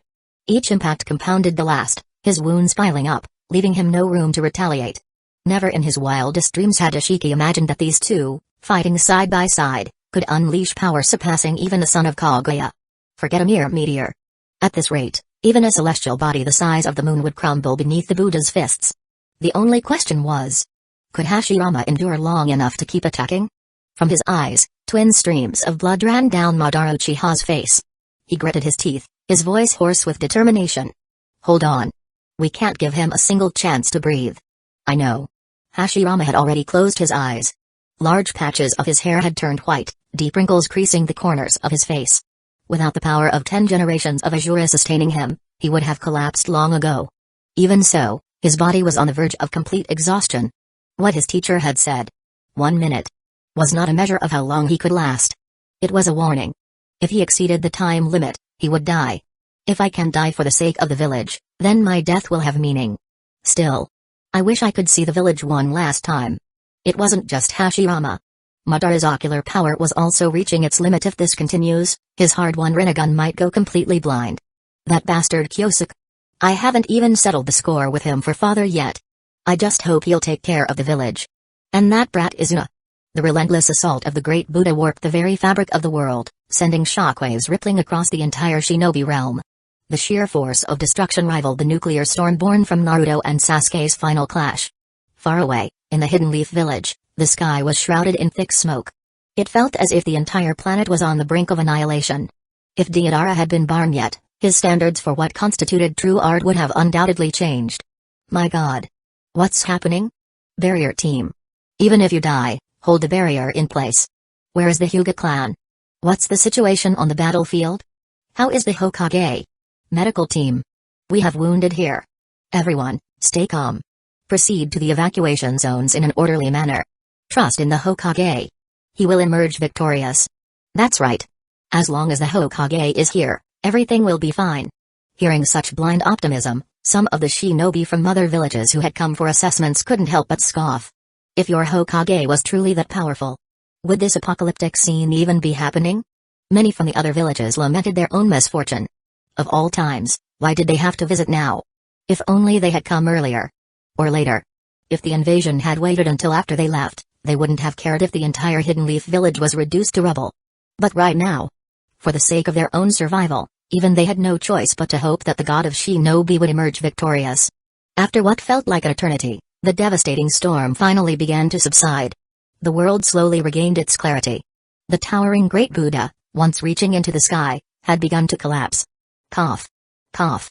From within a bottomless chasm that had been blasted down to the planet's molten core, Otsutsuki Ishiki's charred and mutilated body slowly stirred. His gaze flickered with fear. Even at the peak of his strength, he had nearly been killed by these two insignificant insects. Unbelievable. Outrageous. He remained still for several minutes, allowing his chakra to mend his body. Only after ensuring his wounds were fully healed did Ishiki exhale deeply. Half my chakra remains. If I hadn't absorbed the Ten Tails chakra, I really might have been in danger. After waiting a few more minutes for complete recovery, he finally rose into the air, soaring like an arrow through the opening above. This farce has gone on long enough. It's time I send you to your deaths. Against other opponents, Ishiki could have calmly declared, I'll spare you until the divine tree is ready. But against these two, he simply couldn't bring himself to say such words. On the battlefield, Hashirama lay unconscious, his once vibrant hair now completely gray. Nearby, Madara Uchiha sprawled on the ground, blood seeping from his eyes, his fate uncertain. A deep sigh broke the heavy silence. From the depths of the void, a lone figure stepped forward. Kyosuke Uchiha. His gaze swept across the battlefield, taking in the sight of his two fallen friends. How did things end up like this? Without another word, two shadow clones materialized beside him. They carefully lifted Hashirama and Madara before vanishing into a hidden base for treatment. Only then did Kyosuke slowly turn, his sharp gaze locking on to the enemy streaking toward him. Let me bring this battle to an end. 8 gates released formation, the first inner gate, the gate of opening, open. 8 gates released formation, the second inner gate, the gate of healing, open. 8 gates released formation, the third inner gate, the gate of life, open. 8 gates released formation, the fourth inner gate, the gate of pain, open. 8 gates released formation, the fifth inner gate, the gate of limit, open. 8 gates released formation, the sixth inner gate, the gate of view, open. 8 gates released formation, the seventh inner gate, the gate of wonder, open. 8 gates released formation, the eighth inner gate, the gate of death, open. Chapter 254, the final trump card. The infinite 8 gates formation. The opening of the gate of death signified that Kyosuke was prepared to stake everything in this battle. The 8 gates release formation was the ultimate explosion of one's latent potential. However great the power is unleashed, the body would inevitably bear an equal degree of destruction. No matter how much one tempered their physique, even if one reached the level of the 6 paths, Kyosuke could not escape the severe consequences of opening the final gate. If it were possible to counteract its side effects with ease, then the 8 gates technique would hold no meaning. Otsutsuki Ishiki landed lightly on the ground, his expression tinged with doubt as he gazed at Kyosuke. A separate dimension that isolates space and time. Given your shallow understanding of spatial manipulation, you shouldn't have been able to escape. Blood-red vapor churned violently around Kyosuke's body as he clenched his teeth, paying no heed to his adversary's words. He could feel it. Every second that passed, his body was deteriorating at an alarming rate. Even the seemingly resilient cells of his sage body were utterly incapable of slowing down the march toward his inevitable demise. And yet, it was precisely this price that granted him an explosive surge in power, allowing him to push his strength to the very limits of his opponents. The cost, of course, was his life. As for how he had managed to escape from the suspended time-space, it was made possible by his jujutsu, which granted him minor control over time itself, coupled with the Kama seal he had exchanged, possessed the ability to open spatial transfer portals. To claim that escape was impossible would be nothing short of absurd. Naturally, he had no intention of sharing this information with his opponent. If Ishiki chose not to attack immediately, all the better. He needed time to fully adapt to his newfound strength. The longer the delay, the greater his mastery over his power, and the more formidable he would become in the upcoming battle. Unwilling to answer? Ishiki smiled faintly, then shifted the conversation as he observed Kyosuke's state. So, this is what it looks like when you unleash your full strength? Not bad. Judging purely from the level of power. You are even stronger than the last one I fought. The last one he referred to was most likely the blackened Otsutsuki Heigoromo. What Kyosuke did not yet know was that the corrupted version of Heigoromo had long since perished, and the one who had battled Ishiki was, in truth, the original Sage of Six Paths himself. What's the matter? Are you afraid? Kyosuke shot back with a retort, his voice laced with defiance. At the same time, the turbulent crimson steam surrounding his body gradually subsided. Not because his strength was waning, but because he had begun to gain control over the vast chakra surging within him. Interesting. With a mere step, the ground beneath Ishiki shattered as he instantly closed the distance between them. Even with only 50% of my power remaining, killing you is a mere flick of the wrist. A fist shot forward, its sheer force tearing through the air with a deafening sonic boom. A blow far beyond the reach of ordinary mortals. However, before Kyosuke, who had opened the gate of death, such an attack was nothing to be feared. He bent his arms and thrust them forward, a thunderous boom resounded as he blocked the assault head-on. What? Impossible. The shock in Ishiki's eyes was unmistakable. Before he could recover, Kyosuke's right leg shot out, the crimson mist surrounding him erupting as a monstrous force crashed into Ishiki's chest. Ugh! A mouthful of blood spewed from Ishiki's lips, rising nearly 6 meters into the air. His entire body hurtled backward like a cannonball, streaking across the horizon at breakneck speed. Damn it! Kyosuke glanced down at his own leg, which was now in a wretched state, and clicked his tongue in frustration. This was his first time opening the gate of death, and his control over the immense power was still lacking. In the heat of the moment, he had gone overboard, completely wrecking his right leg in the process. Looks like I have no choice. I was hoping to hold something back, but it seems I'll have to lay all my cards on the table. With that, he conjured a black rod of yin-yang style and, without hesitation, stabbed it into his own abdomen. This small tool was not only capable of sealing chakra. It also had the ability to receive chakra from a distant source, much like how Pain had remotely controlled the 6 paths of Pain. At this moment, however, what Kyosuke needed was not chakra, but a life force potent enough to defy death itself. Moonbase, Rear Mountains. 36 monks sat in deep meditation, their expressions solemn and unwavering. They were the followers of the afterlife. A cadre Kyosuke had meticulously cultivated over the years. Each had mastered the forbidden technique known as one's own life reincarnation. A jutsu capable of resurrecting the dead. By transferring their own life force into another, they could bestow a regenerative ability that even surpassed the legendary sage body. This technique was the true trump card of the god of shinobi. With this power at his disposal, Kyosuke could sustain the gate of death indefinitely. As his right leg rapidly regenerated, Kyosuke let out a small chuckle. In the blink of an eye, he had already closed the distance to his adversary. His uppercut landed squarely, sending shockwaves rippling outward. Ishiki's body twisted violently as he was launched toward the sky, shattering the few remaining wisps of clouds. You bastard! Having endured multiple devastating attacks, Ishiki's body was nearing its limit. Casting aside any semblance of dignity, he activated his jujutsu, Sukuna Hikona, reducing himself to a microscopic scale. Let's see just how tough your internal organs are. Clearly, in the face of death, Ishiki no longer cared for pride. Survival was all that mattered. But just as Ishiki prepared to execute his plan, a startling realization struck him: his enemy had vanished. Did he run? Confusion flickered across Ishiki's face before a tremendous boom shattered his thoughts and his spine. Even as blood poured from his mouth, he forced himself to turn his head. What he saw sent a chill down his soul. The attacker was none other than Kyosuke. And, astonishingly, his body had shrunk to nearly a microscopic size, just like Ishiki's. Impossible. How do you possess my dujutsu? Faced with his enemy's astonishment, Kyosuke merely responded with a cold smile. Kyosuke merely offered a cold smile, withholding any further explanation.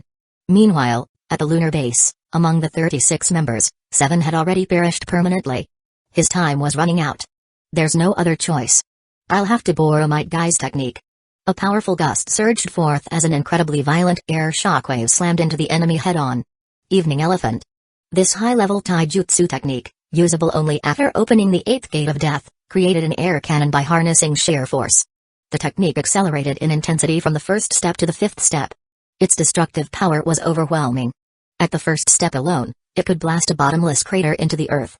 The immense pressure of the compressed air locked his opponent in place, and without hesitation, Kyosuke unleashed a second punch. Evening Elephant. Second step. Then came the third punch. The fourth. And finally, the ultimate 5th punch. Driven directly into the enemy's chest, with the air cannon detonating at point-blank range. The impact was devastating. Kyosuke's arm, along with his opponent's entire torso, was obliterated in the blast. Yet, even with such a catastrophic injury, Otsutsuki Ishiki still refused to die. Kyosuke lowered his gaze, staring at the empty space where his right arm had once been. With a soft sigh, he acknowledged a grim reality.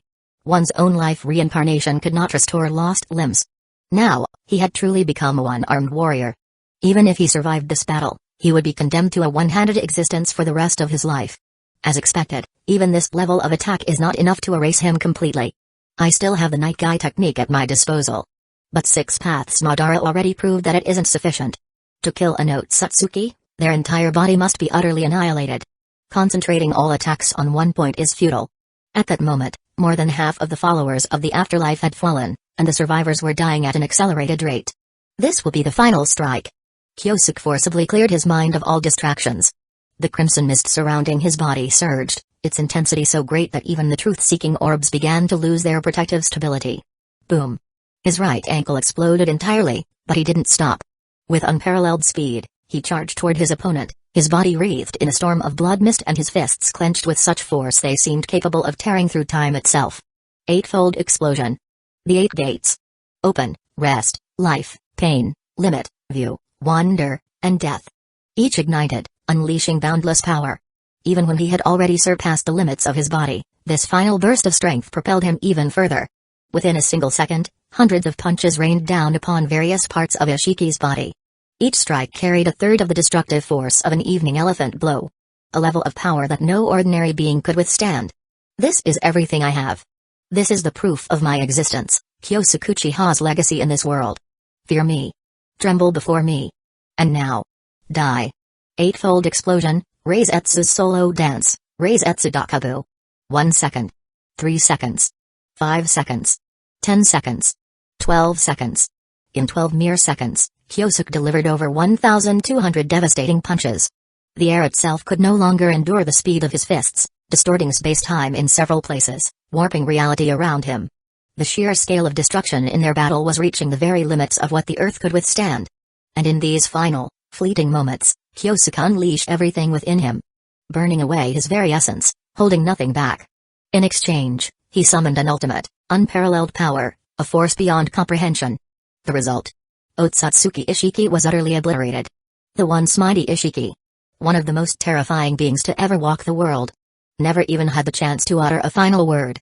His existence was erased in an instant, his body reduced to ashes, then scattered into nothingness. Not even the smallest fragment of his being remained. System notification, Otsutsuki Ishiki successfully slain. You have earned 200,000 points, system notification, comprehensive system upgrade in progress. Item exchange limit increased to 1,000,000 points, the rewards were staggering. A foe who stood at the absolute pinnacle of the 6 paths level had granted him an unfathomable 200,000 points upon death. And with the system undergoing an upgrade, even greater and more powerful items would now be within reach. Yet, Kyosuke would never have a chance to enjoy any of it. The ultimate sage body was immensely powerful, but it lacked the regenerative miracles of the Ing power. More importantly, in those last few seconds, Kyosuke had burned away everything within him. The moment the battle ended, his body had already begun collapsing at a cellular level. The battle between the two strongest warriors of this era had reached its conclusion. Yet, when the dust settled, There was not even a trace left of their existence. On the moon, within the hidden base, the entire followers of the Afterlife Squad had been wiped out. Not a single one remained. The clan members, those who were assigned to defend the base, had already descended into a complete state of panic. This is bad. Someone, report to the captain. Now. Hurry. Something terrible has happened. Hidden Leaf Village, underground shelter. Nagi's Uchiha sat in silence, staring blankly at her dirt-stained white sneakers. The shelter around her buzzed with quiet murmurs, yet everything felt distant. Muted. For reasons she couldn't quite understand, tears welled up in her eyes. A lump formed in her throat, and before she knew it, her small frame was shaking. The sobs came suddenly, uncontrollably, racking her body with grief she couldn't name. Crack.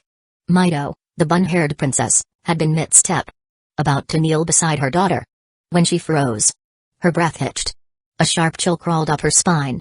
Trembling fingers reached for her neck. There, pressed against her skin, was the amulet she had worn for over a decade. Fine cracks now marred its once perfect surface. And in that instant, memories crashed into her like a tidal wave. Scattered echoes of a life once filled with warmth. I, Uzumaki Mido, would rather die than marry you. Wah, I'm going to marry someone else, do you even know that? Kyosuke, will you marry me? Will it hurt to have children? Kyosuke, a crushing sense of suffocation overwhelmed her. Mido bent over, gripping her knees, gasping for breath as if the very air itself had turned against her. She fought desperately to suppress the tears threatening to spill over. Not now. Not when her children still needed her. She could not afford to show even the slightest hint of weakness. Now was not the time to fall apart. In a hidden base, somewhere unknown, Madara Uchiha struggled to his feet, forcing himself upright.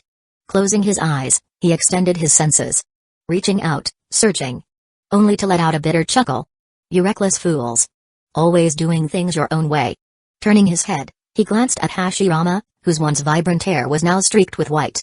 Madara said nothing. For a long moment, he simply watched. Then, without another word, he turned and staggered into the darkness. His form faded, swallowed by the unknown. From this moment on, no one would ever hear of him again. I will follow through with the plan. And protect the shinobi world from the shadows. Hidden Leaf Village Year 6, July 12th.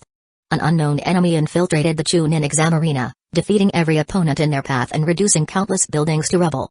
In response, the three gods of Hidden Leaf Village stood together against a looming threat.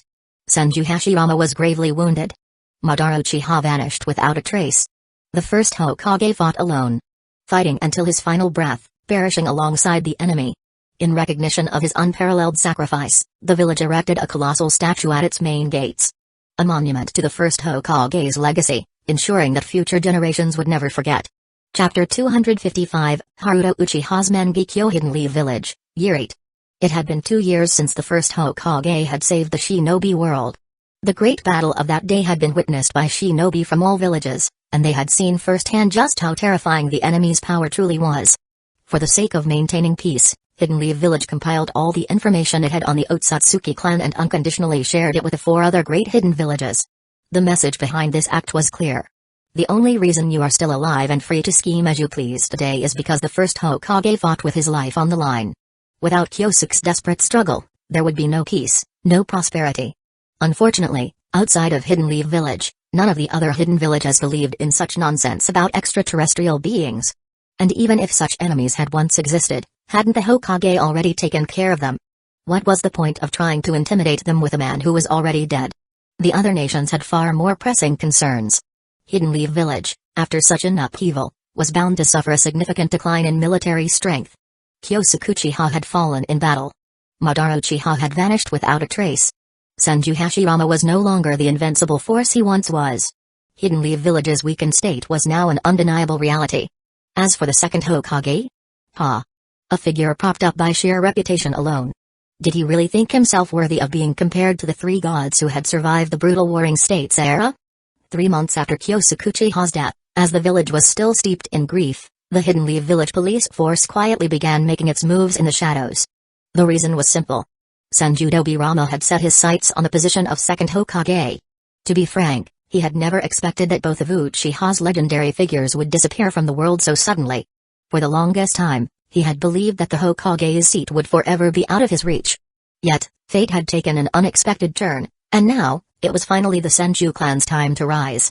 Even though his elder brother's health was declining by the day, The name of Senju Hashirama alone still carried an immeasurable level of intimidation. Using his brother's reputation, Tobirama began rallying the various clans, making grand promises of the future he would create once he took power.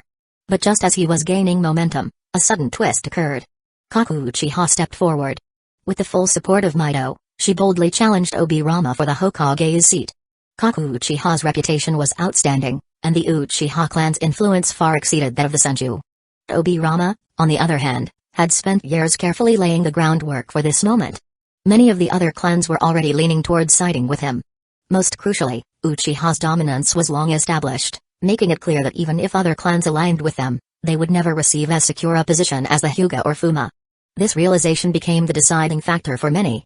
Yet, just as tensions between the two factions reached a boiling point, Kaku Uchiha suddenly withdrew from the Hokage race and instead threw the full support of the Uchiha behind Hyuga Yaoi's candidacy for second Hokage. The moment this announcement was made, Tobirama was caught completely off guard. For months, he had actively courted the Hyuga, hoping to convince their leader to recognize the reality of the situation and sever ties with the Uchiha. Yet now, in a stunning reversal, the Hyuga had not only refused his advances but had turned around and driven a second blade straight into his old wounds. Obirama knew how to deal with Uchiha. But now that his opponent had become the Hyuga, the strategies he had once mastered were suddenly useless. With no better alternative, he resorted to a different approach. Spreading rumors throughout the village, hoping to drive a wedge between Uchiha and the Hyuga. And he chose his method well. Who truly deserved the title of Hidden Leaf Village's strongest clan? His scheme was undeniably effective. Obirama, with his seasoned and ruthless tactics, was an expert at sowing discord. Before long, real tensions began to arise between the two clans, with some hot-blooded members even going so far as to openly challenge one another to duels, determined to settle the matter through strength alone. Those who are not bound by interests are often shackled by reputation. This is an open scheme, Obirama said with confidence. As he sat back, ready to watch the chaos unfold and revel in the spectacle of his enemies tearing each other apart, something far more shocking happened. Something that drew the attention of the entire village. Haruto Uchiha, the son of the first Hokage, successfully advanced to the rank of Jonin at the age of 13. The child of the god of shinobi possessed a talent far beyond that of ordinary people. Of course, this alone was not enough to cause a major upheaval. What truly sent shockwaves through the village was what Haruto revealed during his final examination.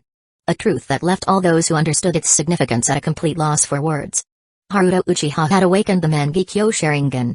The Jonin overseeing his assessment was incapacitated within moments, suffering severe injuries from a single exchange. The rate at which Haruto's strength had grown far surpassed anyone's expectations. From this day forth, anyone who holds grievances against the Uchiha clan, come find me. Haruto's words were a declaration, an announcement to the entire village. Now, he had finally obtained the power he had long yearned for. The power buried deep within the Mangekyo Sharingan. Yet, like all Uchiha who bore this accursed bloodline, the moment he awakened these eyes, his greatest desire was not to wield them in battle, but to trade them away for what he had lost. If given a choice, Haruto would have never awakened them at all. He would rather remain blind forever than hear his mother's anguished cries on that cold, rain-soaked night. Or listen to his little sister's tearful murmurs in the depths of her dreams. Each time these thoughts tormented him, he would find himself at the memorial stone, standing before it as if speaking to his father. Obirama's schemes will likely fail. Aunt Yaoi's strength is overwhelming, he wouldn't dare confront her in direct conflict. I promised you I would protect mother and my little sister. But why didn't you keep your promise? They miss you terribly. Placing the fresh flowers before the memorial stone, Haruto Uchiha lowered his head in silence. For a brief moment, in the dim light, a faint glimmer of tears seemed to gather at the corners of his eyes. Yet, when he looked up again, all traces of sorrow had vanished. His gaze was sharp, like a blade honed to a deadly edge. His eyes, dark pools of swirling intensity, carried a chill that seemed to seep into the air around him. Since awakening the Mangekyo Sharingan, Haruto had changed completely. The carefree vibrancy of his youth had withered, replaced by an unsettling, steely resolve. He was well aware of his own transformation. He had heard Aunt Yaoi's concerns, listened to Uncle Izuna's warnings. Yet he did not care. If anything, he embraced the descent, welcoming the abyss that threatened to consume him. After all, such a path would only hasten the growth of his ocular power. Unlike many before him, Haruto had no need for the transplantation of sage body cells. From the moment of his birth, he carried the intertwined bloodlines of Ajra and Indra. As he grew older and awakened his Mangekyo Sharingan, the latent power of his sage body also began to stir. His chakra reserves surged at an astonishing rate. So rapidly that even his closest teammates were left stunned. At the same time, Eri and Kurama Jun were deeply concerned for his mental state. Unfortunately, neither of them had yet attained the rank of Jonin. Eri had only just recently passed her Chunin exam and had chosen to pursue the path of a medical ninja. Meaning that she was destined to walk a different road, unable to remain by Haruto's side forever. Father, rest assured. I will safeguard everything you have built. As time passed, the struggle for the Hokage position grew ever fiercer. Overall, it was clear that Hyuga Yaoi held the upper hand. The downfall of Senju Tobirama was likely only one final push away. And I shall be the one to create that opportunity. Even if my father refuses to take you seriously, I, Haruto Uchiha, will defeat you all the same. Word spread swiftly throughout Hidden Leaf Village. It was said that Kyosuke's son, the strongest of the new generation, Haruto Uchiha, had openly challenged Senju Tobirama, the head of the Hidden Leaf Village police force. To ensure the battle would take place, Izuna even made a declaration: if Tobirama wins, the Uchiha will no longer interfere with the selection of the second Hokage. This single statement sent shockwaves through the entire village. Had the Uchiha truly lost their minds? Were they really willing to wager the fate of their entire clan just to build a stage for a 13-year-old boy? No matter how talented he was, there was no way Kyosuke's son could be a match for Senju Tobirama. It wasn't just about him. Even if Izuna himself were to step into the fight, the outcome would likely be the same. Where did this unfounded confidence come from? Regardless of the whispers and doubts, once spoken, such words could not be taken back. Before long, Senju Tobirama responded with his usual, measured calm. If it is my duty to educate the younger generation, then I shall fulfill it. See? He did not even entertain the possibility of losing. No matter how fast Haruto Uchiha's strength had grown, there was simply no way he could stand on equal footing with Tobirama. Even in terms of chakra reserves alone, the gap was insurmountable. He was a Senju, an inheritor of Azura's lineage. Perhaps he was no match for the legendary three gods, but surely, he would not lose to an unseasoned child. To many, the Uchiha's actions seemed like sheer madness. Had they lost their ability to dominate the shinobi world without the backing of Kyosuke and Madara? Even Kaku Uchiha, upon hearing the news, immediately abandoned her mission and rushed back to the village. She urged Izuna to withdraw the challenge. If that was not possible, she was even willing to fight in Haruto's place. But Izuna's response was brief and unwavering. Haruto is no longer a child. He has the strength to challenge anyone. What do you mean? His dujutsu is rather intriguing. You'll understand once the battle begins. Time passed, and soon, the appointed day arrived. The entire Uchiha clan gathered in unwavering support of Haruto. In stark contrast, the Senju remained indifferent, as if they had never taken the challenge seriously. After all, Tobirama's strength was undeniable. His abilities had already reached the threshold of the Super Kage level, and if he fought at full power, he could unleash force that rivaled even mid-tier Super Kage level combatants.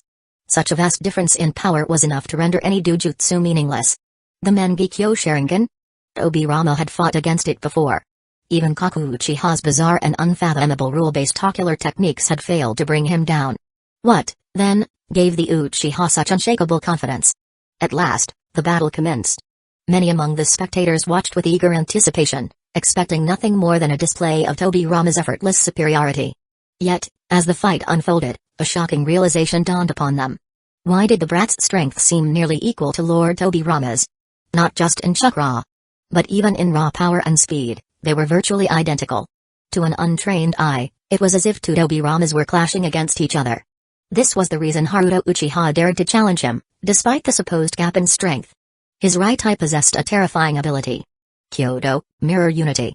No matter how vast the power gap between him and his opponent, for as long as the dujutsu remained active, his own strength would be forcibly elevated to match that of his adversary. This was why Izuna had stated that Haruto had the ability to challenge anyone. Senju Tobirama, unaware of this ability, was walking straight into a bitter defeat. Of course, merely matching an opponent's strength was not enough to secure victory. Mirror unity was only the foundation. His true trump card lay within his second ability. One that transcended all logic itself. Ketsu, certainty shot. A technique that rewrote reality itself, ensuring that any attack he made would inevitably land. Under normal circumstances, a thrown kunai was merely the cause, and striking the target's heart was the effect. The outcome could be altered by countless external factors. But for Haruto, it was the reverse. A guaranteed hit is the effect. The act of throwing is merely the cause. And so, when Haruto hurled his father's legendary Kusanagi blade, It tore through Tobirama's abdomen in a manner that defied all reason. Senju Tobirama stood frozen, eyes wide with bewilderment. What just happened? Who am I? Where am I? Chapter 256, The 5 Kage Summit convenes. Remember this. I am not my father. I will not show you the same mercy he did. If you continue to stand in my way, I swear I will make sure you die without even a place to be buried. As he spoke, Haruto Uchiha drew the Kusanagi sword once wielded by his father. Through his mastery of reversing casualty, he had decisively defeated Senju Tobirama, securing victory in their duel. This meant that the Senju clan was now completely out of the running for the position of second Hokage. He had strengthened himself, seized the advantage by catching his opponent off guard, and used his dujutsu to create the perfect opportunity. From beginning to end, Tobirama had been outmaneuvered, each step calculated and accounted for. Though some might call Haruto's methods underhanded, there was no denying the outcome. Tobirama had lost, and he had no one to blame but himself for failing to use his full strength.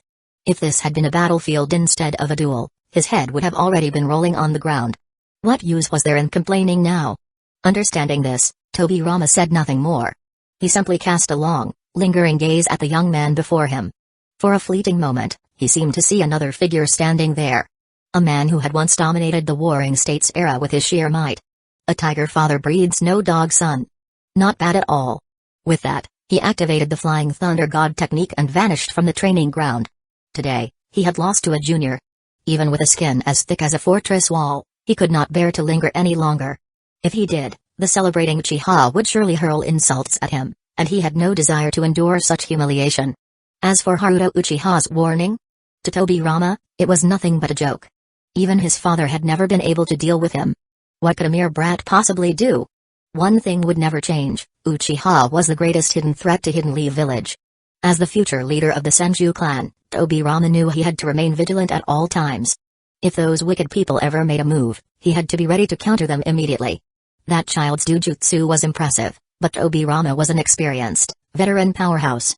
If they fought again, he would undoubtedly find a way to neutralize that strange, unavoidable attack. After all, just because something always hits its mark doesn't mean it always kills.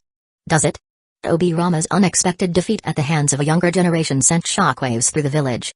In just a short time, Haruto Uchiha's name resounded far and wide. Some even began calling him the strongest Uchiha of the current era.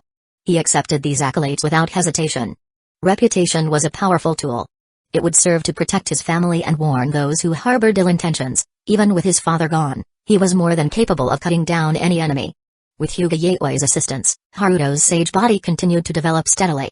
Through genetic cloning, she had even replicated a Sharingan with a 97% similarity to the original. Though slightly inferior in function, it still helped him expand his dujutsu's potential. The progress was slow, but far superior to the reckless methods Kyosuke had once employed. With her unwavering support, it was only a matter of time. Within 10 years, the Uchiha clan would have another 9 invincible Super Kage-level powerhouse. In the latter half of Hidden Leaf Village's 8th year, Hyuga Yaoi officially ascended as the second Hokage. The prestige of the Hyuga clan soared, and they were gradually showing signs of becoming the most powerful clan in Hidden Leaf Village. It was inevitable. Their Byakugan had an inherently high awakening rate, and now, with the integration of Otsutsuki Chakra from the moon, their power had reached unprecedented levels. Every new generation of Hyuga shinobi now exhibited talent on par with Neji Hyuga, if not surpassing him. Among them, a select few outstanding individuals even had the potential to awaken the Tenseigan in the future. If this trend continued, there might come a time when no clan in Hidden Leaf Village would be able to stand against them. Once again, the truth was evident. Technology was the ultimate catalyst for power. With Yaoi's unmatched scientific research capabilities, the rise of the Hyuga clan was anything but surprising. Naturally, the Uchiha clan also reaped tremendous benefits. Due to the gradual refinement of sage cells, every Uchiha child who reached the age of 10 could now awaken their Sharingan through external stimulation. Not only did this elevate their chakra reserves, but it also significantly enhanced their physical constitution, surpassing that of previous generations. It was fair to say that both the Uchiha and Hyuga clans were steadily progressing toward an era of unparalleled dominance. In stark contrast to the rising Hyuga and Uchiha, the Senju clan was in dire straits. As the ruling force of the Hidden Leaf Village police force, they still projected an air of authority, yet beneath that facade, their foundation was already crumbling. Even the Inoshikacho trio of clans had begun to distance themselves from the Senju, let alone the vast population of civilians. Apart from the Saratobi, the Shimura, and a few minor families, The Senju stood utterly isolated within Hidden Leaf Village. Haruto saw no reason to let them linger any longer. He had suggested wiping them out entirely. Yet, his proposal was swiftly rejected by Izuna Uchiha and Hyuga Yaoi. "Don't forget. That man is still alive." Izuna sighed softly. Indeed, though Kyosuke had perished and Madara Uchiha had vanished from the world, one name remained. A name that still commanded fear. Senju Hashirama. Though the once invincible pillar now but a shadow of his former self, a frail remnant of his past glory. Yet, even in his weakened state, no one in Hidden Leaf Village dared to underestimate him. "Forget it," Haruto muttered. Knowing that eradicating the Senju would not be so simple, he shifted his focus to another pressing issue. Hidden Leaf Village was at its weakest in years, its deterrent power greatly diminished, making it an inevitable target for foreign threats. Not long ago, Hidden Leaf Village stood as an unchallenged powerhouse. Even Hidden Cloud's village had been humbled, retreating like a beaten dog with its tail between its legs. Who could guarantee that another god of shinobi wouldn't rise in the land of fire someday? Of all the village leaders, none loathed Hidden Leaf Village more than the Raikage. He had begun forging covert alliances, meticulously probing its vulnerabilities. If there was even the slightest opportunity, he would not hesitate to strike. And he wouldn't be the only one. The Kazekage of Hidden Sand Village, Ritu, was nothing short of a hypocrite. Back when Kyosuke was alive, he had always maintained the facade of a friendly neighbor.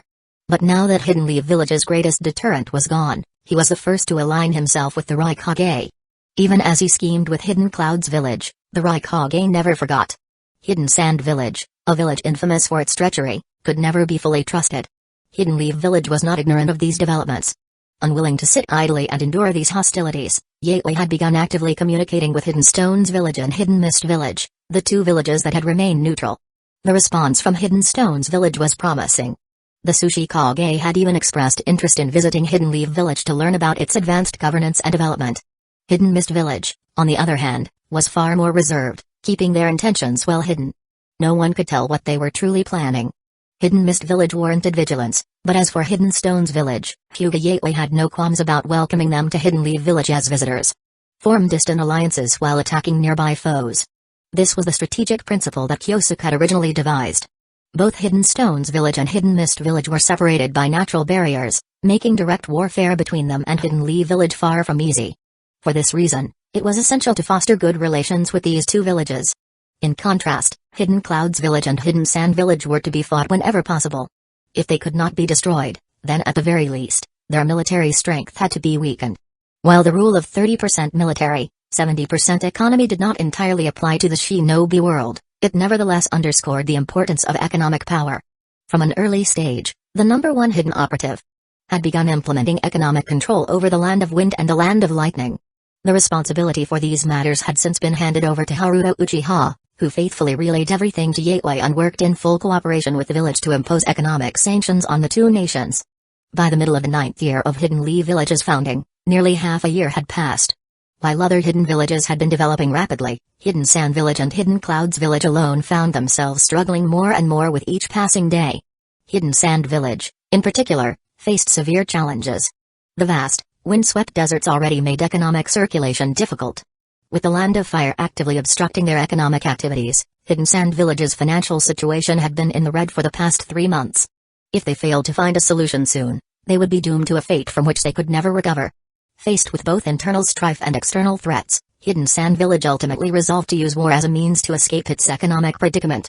Their target, naturally, was the resource-rich Land of Fire right next door. Of course, they were not foolish enough to take on Hidden Leaf Village alone. If they wished to strike, they first needed to secure allies. Having Hidden Clouds Village's support alone was insufficient. What Ritu truly sought was an alliance with Hidden Stones Village and Hidden Mist Village. The only way to convince them to join the conflict was to demonstrate Hidden Leaf Village's current weakness. Thus, the first 5 Kage Summit was convened. On the surface, the 5 great hidden villages claimed they were gathering to establish trade agreements, reinforcing their absolute dominance in the shinobi world. The official goal was to ensure their own development while limiting the rise of smaller hidden villages. Behind the scenes, however, the 5 founding Kage had already made their decisions. They would use this summit to personally assess the strength of the second Hokage. If her reputation proved undeserved, there would be no further discussion. Hidden Leaf Village would simply be carved up and divided among the 4 villages. If, on the other hand, she turned out to be formidable, then... well, each of them had their own ambitions, and what might happen next would be anyone's guess. The 5 Kage Summit. A gathering that had drawn the attention of the entire shinobi world. The chosen location was the Land of Iron. A nation untouched by war, where samurai and shinobi rarely interacted, making it a neutral and reassuring choice for all parties involved. For such a momentous occasion, each Kage naturally needed to travel with an escort. According to the established rules, each delegation could have no more than 8 members, and only 2 bodyguards were permitted to be present at the meeting itself. This was a reasonable request, and Hidden Leaf Village had no objections. The only question remaining was, who would serve as Hyuga Yaoi's personal guards? Count me in. With a calm and composed voice, Kaku Uchiha stepped forward. Once the number 3rd secret operative, Kaku was not only a formidable warrior but also possessed all the skills and discretion that an elite spy should have. Her presence alone would mitigate countless potential risks before they could even arise. As for the second bodyguard, Tobirama had originally proposed to accompany the delegation himself. He wished to personally witness the proceedings of the 5 Kage Summit. Unfortunately for him, Yaoi had no intention of humoring his request. After a brief moment of contemplation, she made her decision. Her second escort would be Haruto Uchiha. As if she couldn't see right through those schemers' intentions. Did they want to test Hidden Leaf Village's strength? Very well.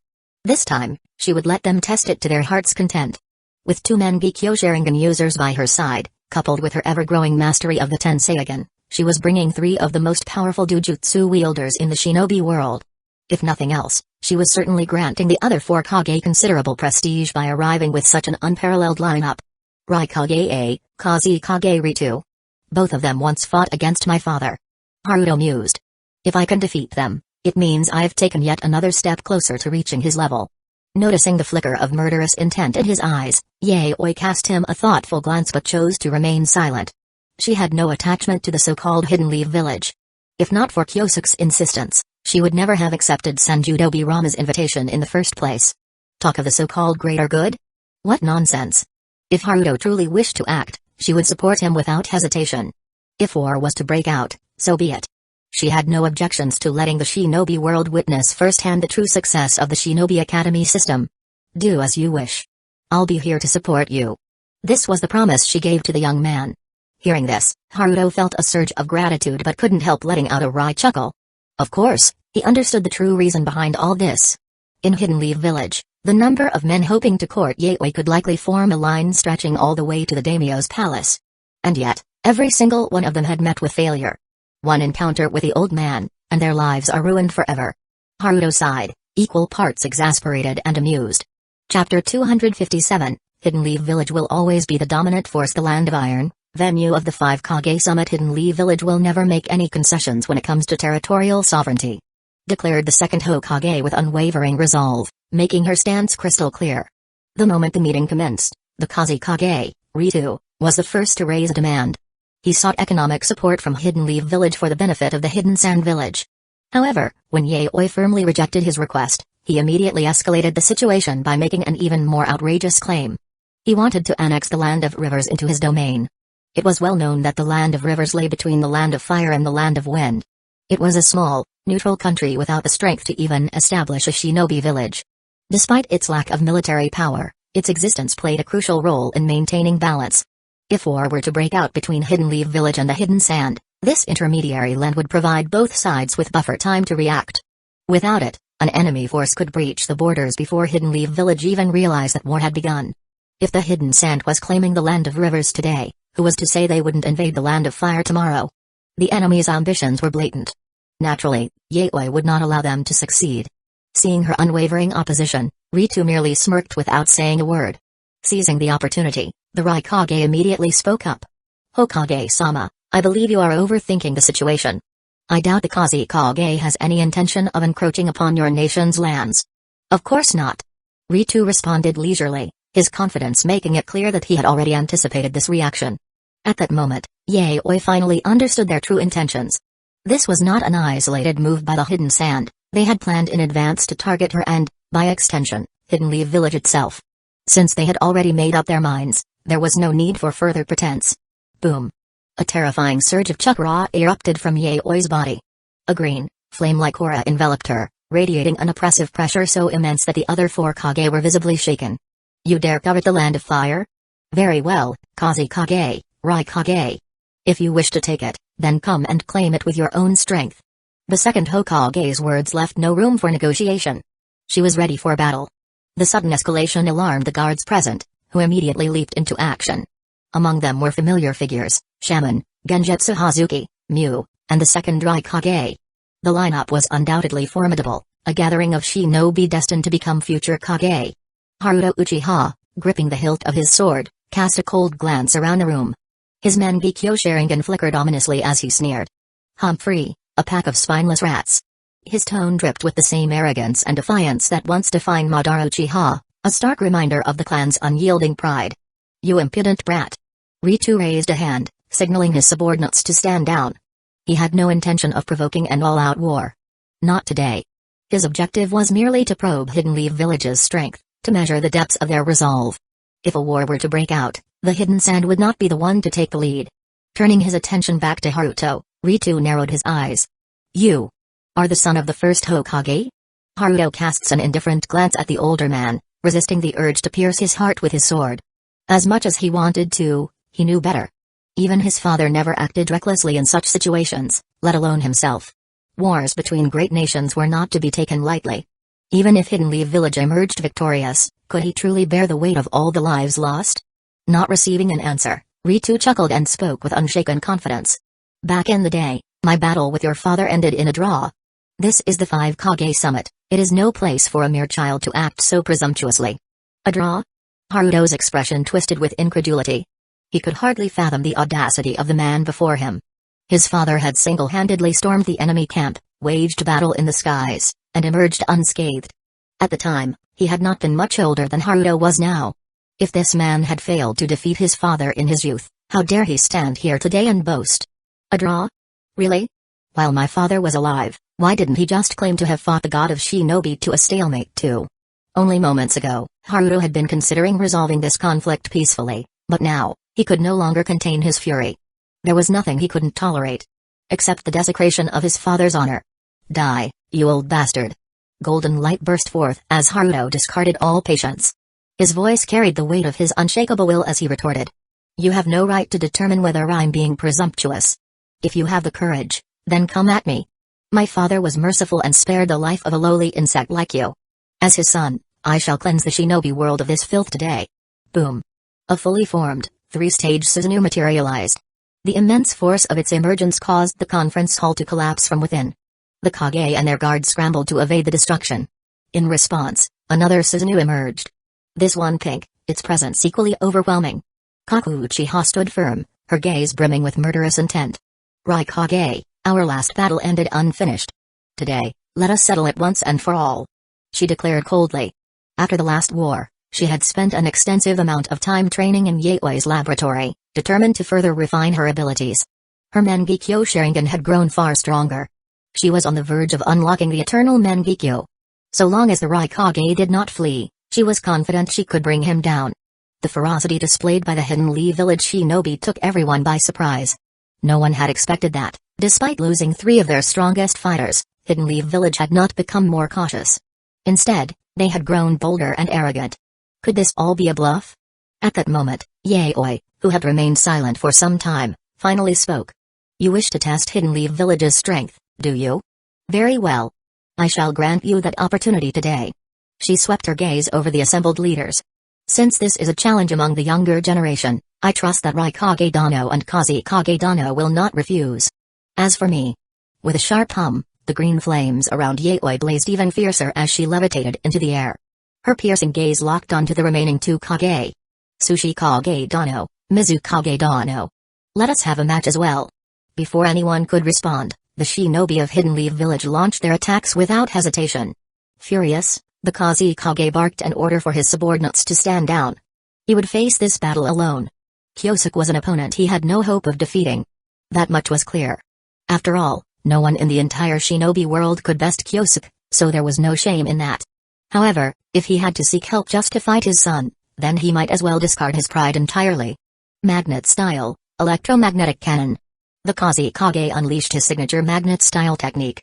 In an instant, the attack surged forward, crashing against the golden bronze Tengu armor that cloaked Haruto.